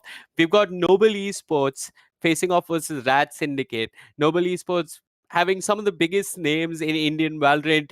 I mean, you know the names. I really don't have to tell you who they are. And Rad Syndicate, a team that has origins in the very beginning of Valorant in India. There was an SEA launch tournament. I remember catching them there.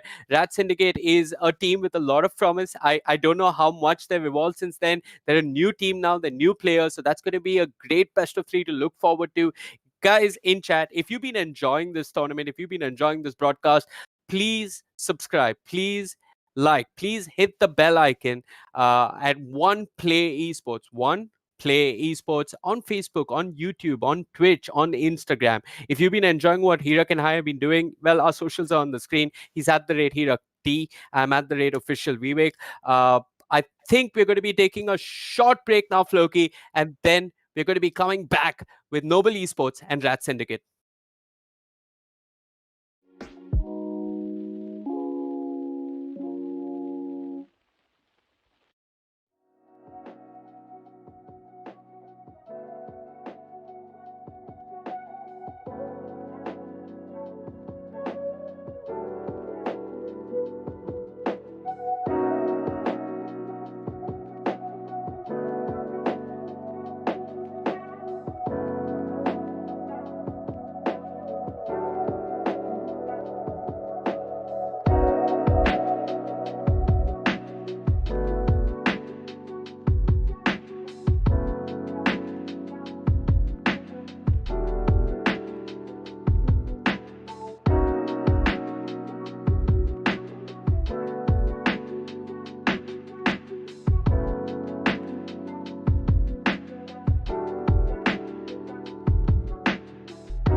Ladies and gentlemen, welcome back to the One Play Esports Valorant Invitational. My name is Floki. Joining me for this one is going to be Vivek. And match number 2 of the day is underway between Noble Esports and Rad Syndicate. But before we move on to that, Vivek, let's take a moment to talk about the first game.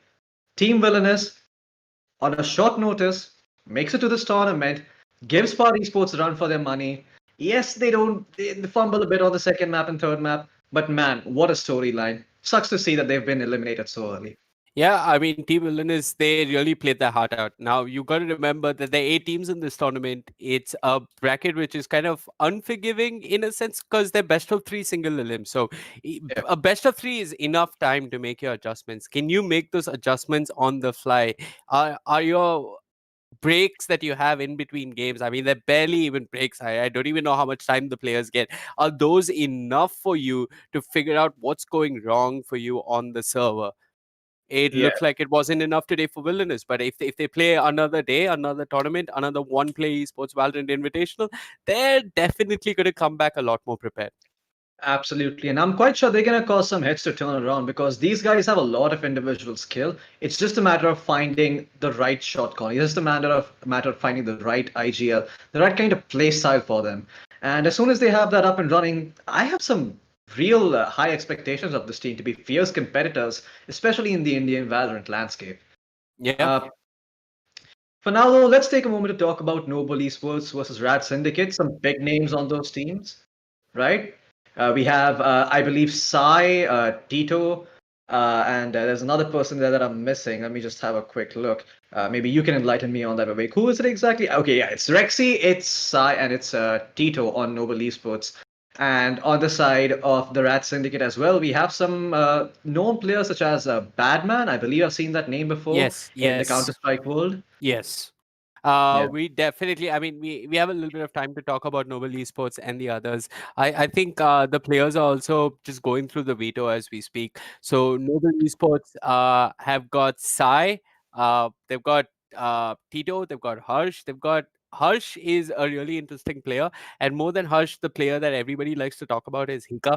Hika is from Sri Lanka. He plays, I mean, if you look at his Instagram, it says SLIN, so he's from Sri Lanka, but he's very much attached to the Indian Valorant scene.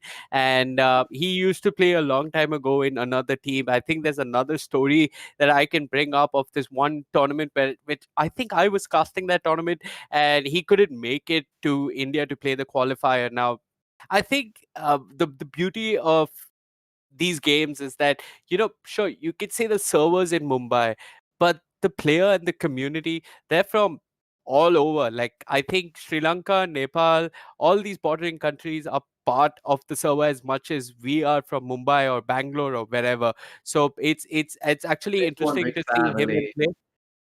Yeah. Yeah, it's one big family. Yeah, if that's what you want to call it.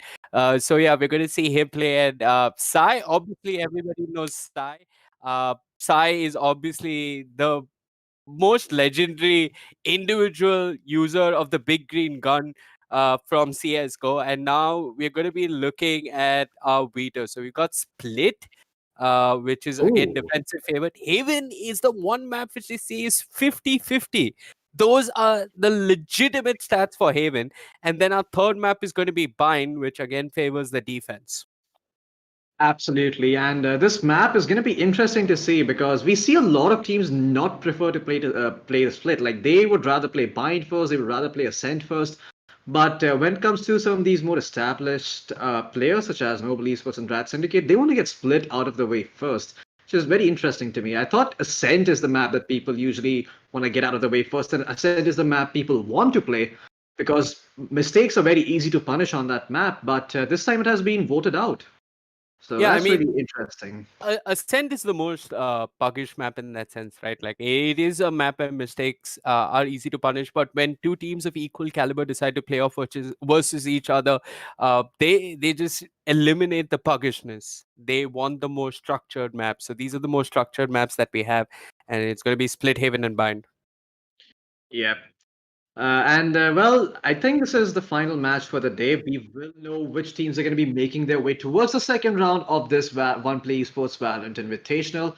Unfortunately, of those four teams, only two will be making it to the grand final. So if you miss out on a day, you miss out on a lot of action and you miss out on a huge bunch of storylines. So don't go anywhere. Make sure you like and subscribe to the stream so you know when we're up next time. And you can follow me and Vivek on Twitter and Instagram respectively. Our handles are displayed right below there. But please do make sure you subscribe to this channel because otherwise you're not going to know when the tournament gets over and you're going to miss out on all this juicy action. Yep. Yep. Well, So I think this allows us a little bit of time to just talk about the players, you know.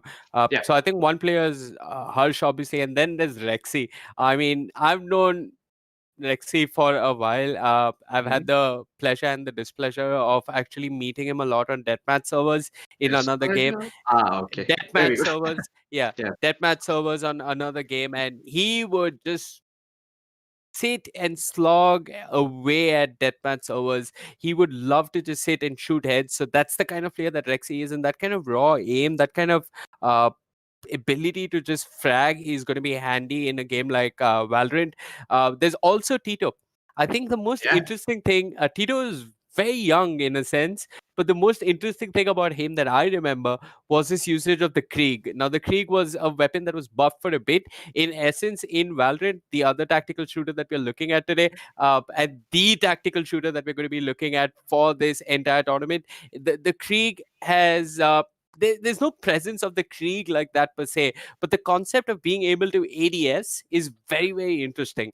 I don't know how Yeah. much you like to abuse it, Floki. I don't know if you abuse it even, but I've just seen a lot of players, sit down and ADS and bait. And I think we can expect some of that from Tito. There's nothing wrong with that. I've seen the Yeah. best players do it. I've seen Mixwell do it. I've seen every pro player do it. So Tito definitely has that calm composure within him at such a young age, and that maturity is really, really going to help the team.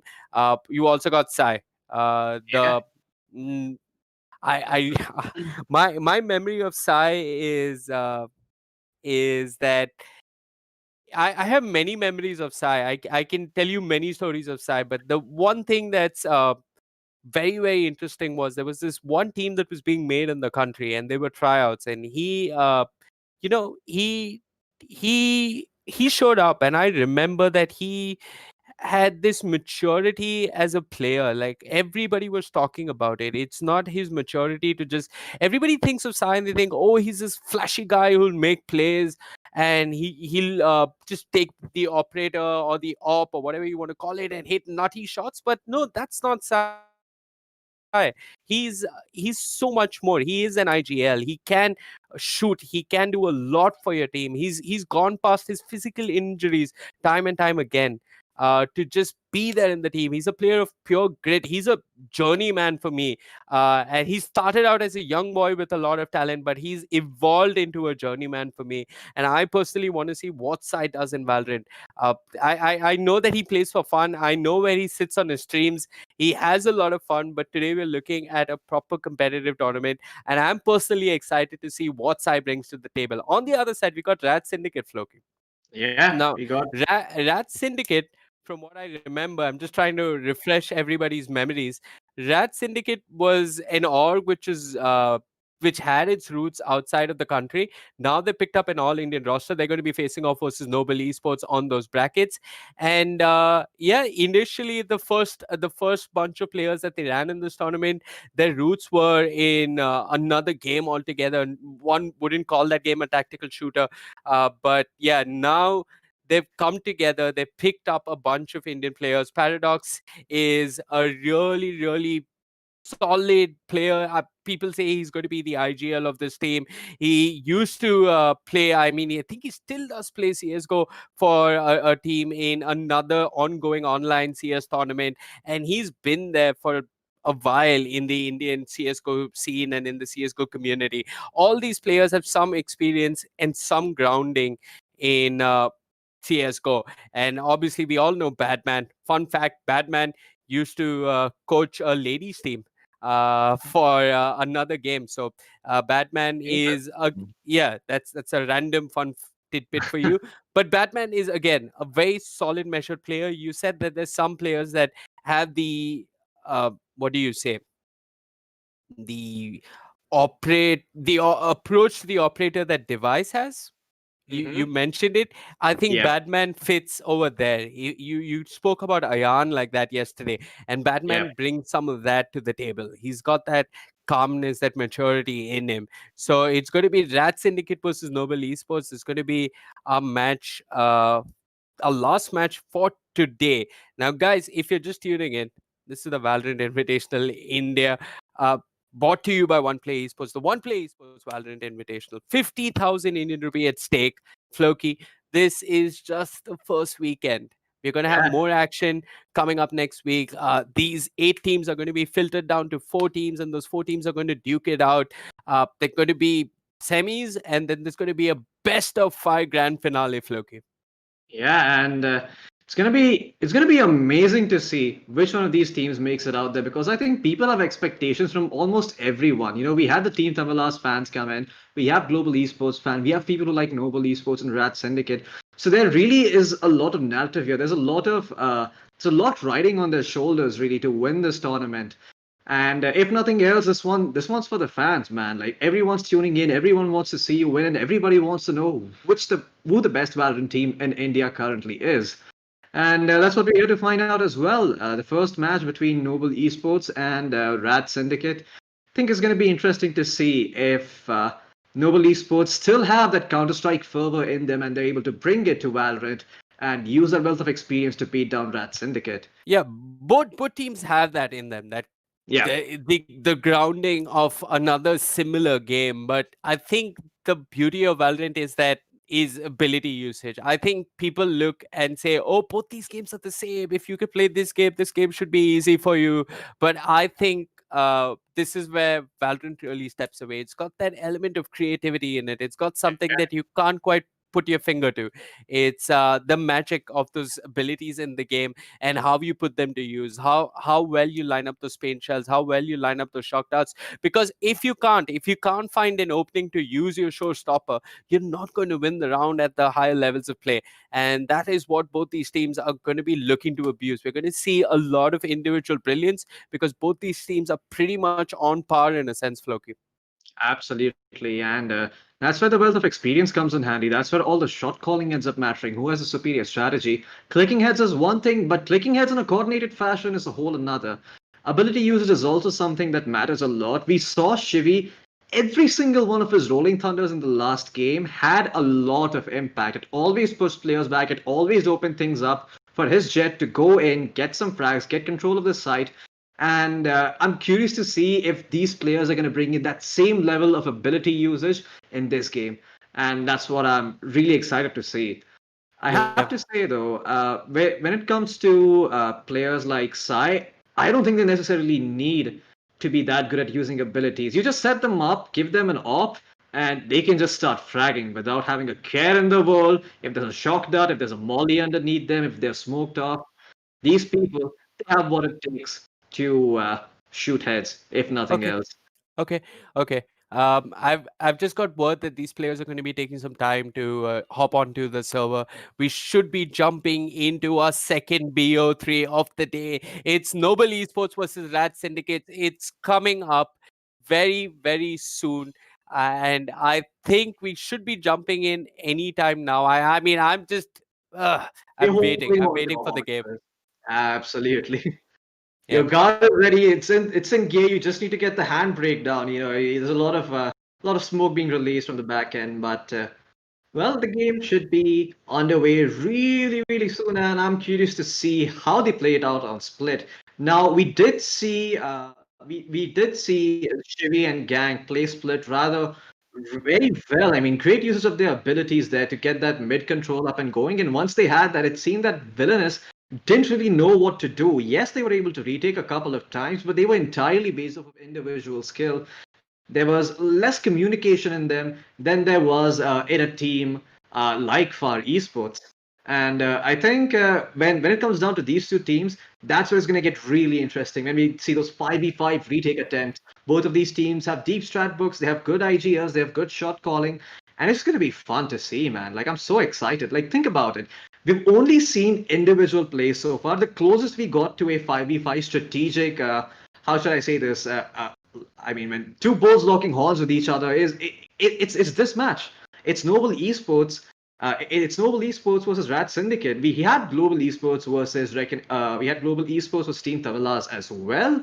Unfortunately, that didn't pan out as well as we hoped it would, despite all the prior expectations. But yeah, if you're someone who wants to see the top talent in India, this is the match to watch. Noble Esports, Rad Syndicate, these two teams have a lot to offer. Yeah, we're going to be jumping into our first map of the day. It's going to be split. Right now, as we're talking to you, agents are being picked up. We should be jumping into split anytime soon. Floki mentioned that there's no Ascent in this best of three. I think it seems like a very smart choice. These teams don't want to be puggish. They want to be structured versus each other. They want to test how much Valorant they can play within structure, and that's why they've just eliminated Ascent. They don't want any of that puggishness, and I think I don't know who made the call of eliminating Ascent, but it's a rather interesting one because both these teams come from a game that demands a lot of structure. Yeah. Let's see if their structures, their approach actually come together to make sense as we dive into our first map of this best of three. It's Noble Esports versus Rad Syndicate. It's a best of three, and sadly, Floki, one of these teams is going home, and one of these teams is getting closer to that 50,000 rupee crash prize. Absolutely, and that is huge amounts of money. That is not anything trivial, and these teams, they are here to play. Look at this purchase, though. Both teams just rely purely on aim with Ghosts and Frenzies picked up. Which one of you can click heads better? Cypher now, the revealer's positioning, take out that boom bot. Lots of elements here towards this mid area. Three people, the Cypher, the Breach, and the Jet. Almost mirror matchups here. The teams have picked the exact same agents. There's a Raze and Jet on both teams. You have your initiator with Breach, Omen is the controller, and Cypher is the sentinel. ZBDF maintaining control over this mid area. Good thing they haven't given it up just yet. Problem is that the side of Noble Esports are collapsing in towards that B area.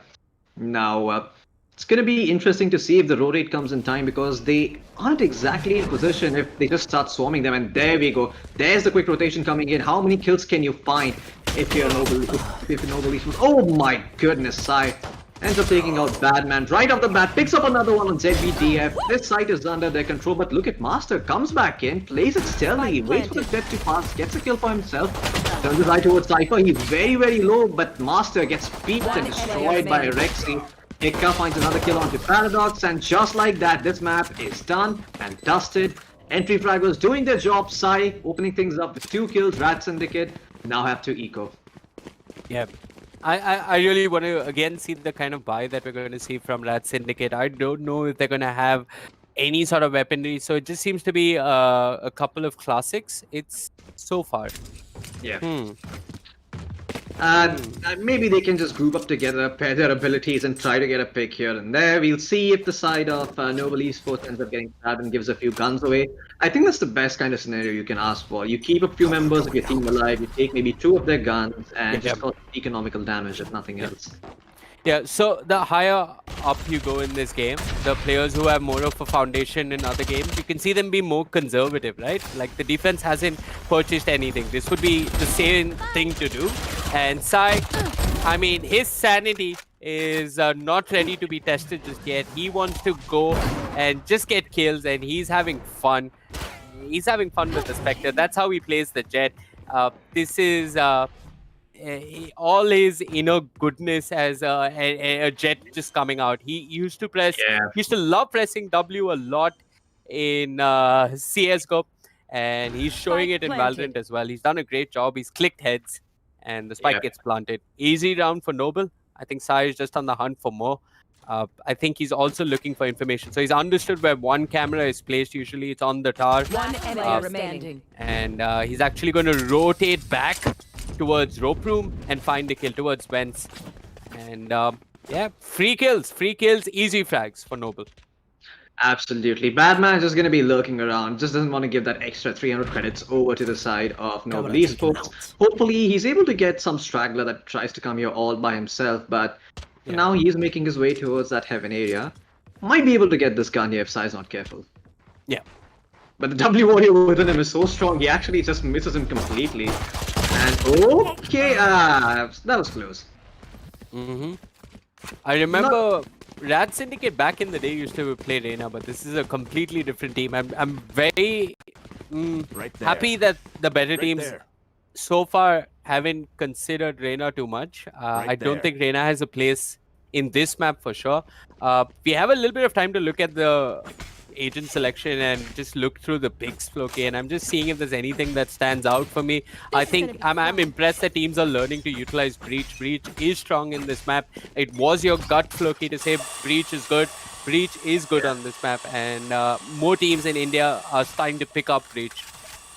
Absolutely, and Breach is just one of those characters that offers so much in the right kind of environment. And what better way to play it in a five-man team? Just look at this perfect timed push. Although a little bit of overextension there, Batman does manage to punch it, does decent amount of damage. But look at ZBD, he's just waiting for heads to be clipped. They climb up. He does a lot of damage, and this retake is going to be a lot easier for Rad Syndicate thanks to the efforts of ZBDF and Batman. And now Noble Esports slowing things down, trying to get some information. The teleport is there, and in fact, they can make their way towards the A site if they want, slowly but surely. But the Breach is trapped all by himself. Rexy, he needs some help to get the hell out of here. Maybe a flash would be nice, but that frag grenade exploding right underneath his feet is able to dodge most of it. And throws out the smoke. Has to be careful of that heaven area. In fact, Master has just completely given up. He thinks that there's a backstab coming in, but oh my goodness, this could actually end up working out so well. He baits them out with the sound of the spike, but no one really pushing the smoke just yet. 30 seconds left on the clock. They will exploit the time to its fullest potential. Oh, Rexy. I mean, they mind game themselves so hard. Hika dropped the smoke, and he thought if he tapped the spike, there'd be a push through that smoke towards defender spawn. But there was no push. No one came. And then they had 30 seconds, and then they were at the site. They had to plant. Rexy did the logical thing of like trying to just stun and daze heaven, but he showed himself, and that was just more than enough for Master to get that kill. Yeah, and great hold there by Batman too, doing a lot of damage to the second person, setting up perfectly for ZBDF, and they bought just enough time to make sure that the retake can happen. Great stuff coming out by Rad Syndicate, showing us that in by rounds, they're not a team to be underestimated by any means. Yeah. Well, for now, Master really close to his ultimate. I like the way he's deciding to play mid here. If he gets a couple of frags, he could single-handedly steamroll this round, and it is a crucial round. For now, though, it seems we have a disconnect and a technical pause is going to be taken. We can take this time to talk about some things, Vivek. Now, Starboy, on the side of Rad Syndicate, has opted for this Light Armor Vandal. I just wanted to ask you, what do you think? Instead of building Breach as the support character, let's say you lose the first 2 rounds, right? Your economy is not that great. Instead of getting yourself a Vandal, you pick up a Bulldog, heavy shields, and go full on utility mode, and just try to help your team get that opening pick. Do you think that's a legit way of playing Breach, or maybe it's, or are there advantages to having the Vandal over the Bulldog? I think that you're saying that we should run Breach as a support. The one who takes up that role is more the Cypher. Yeah, true, but it just feels like a lot of Breach's abilities can be a little difficult to capitalize on by himself. If Shivy showed us that, Shivy has shown us that, really, that he's a very selfless Breach in that aspect. He's always setting up his duelists and stuff. I don't know, maybe that's a meta that will be explored later on, but I'm excited to see if we're going to be able to see that sort of support Breach come in into any one of these teams anytime soon. Yeah, I don't know. I mean, you can call him a support, but if sometimes you can flash for others, sometimes you can only flash for yourself. Yeah. And that's Flashpoint.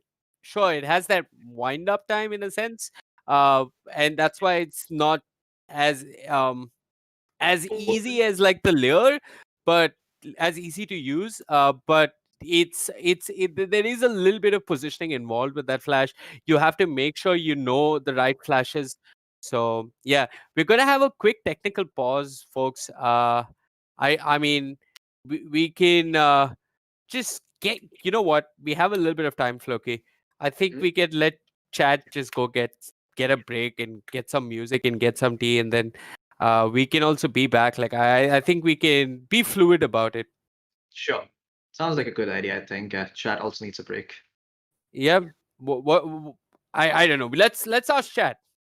Chat, do you want us to stay here, or what do you say? Chat says stay noble. Okay. I mean, seems fair. Yeah.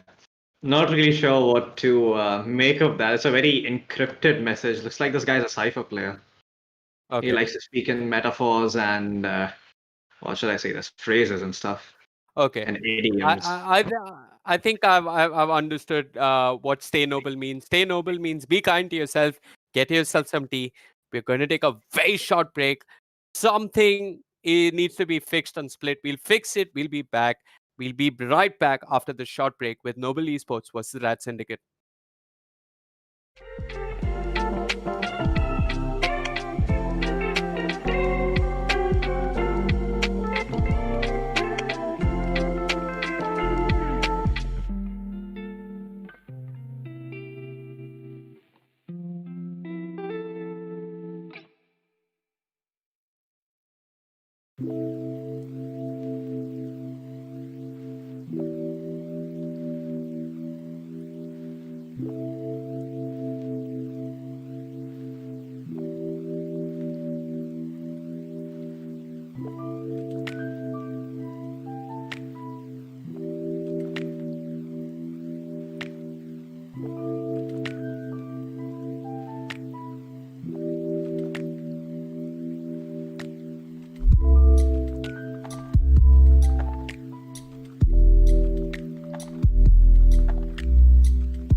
Ladies and gentlemen, welcome back to the One Play Valorant Esports Invitational. We're currently working very hard to fix some of the technical issues we are facing. It's going to take a bit of a time, but until then, we decided to keep you guys engaged.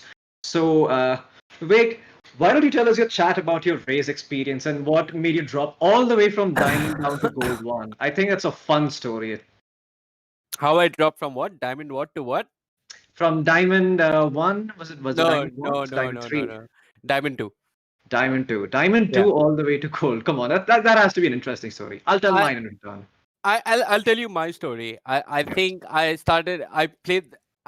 play games to play with people I like, and I think I was playing with a bunch of friends in the beginning, and then I think at a certain age you just you give up like the ability to try hard and grind. So I was playing with you and a bunch of people in the beginning. The results were disastrous, but fortunately for us, the rank system wasn't out yet.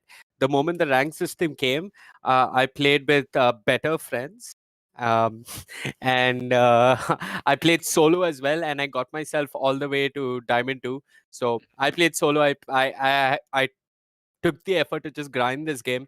That's where I got, and then successively over each act,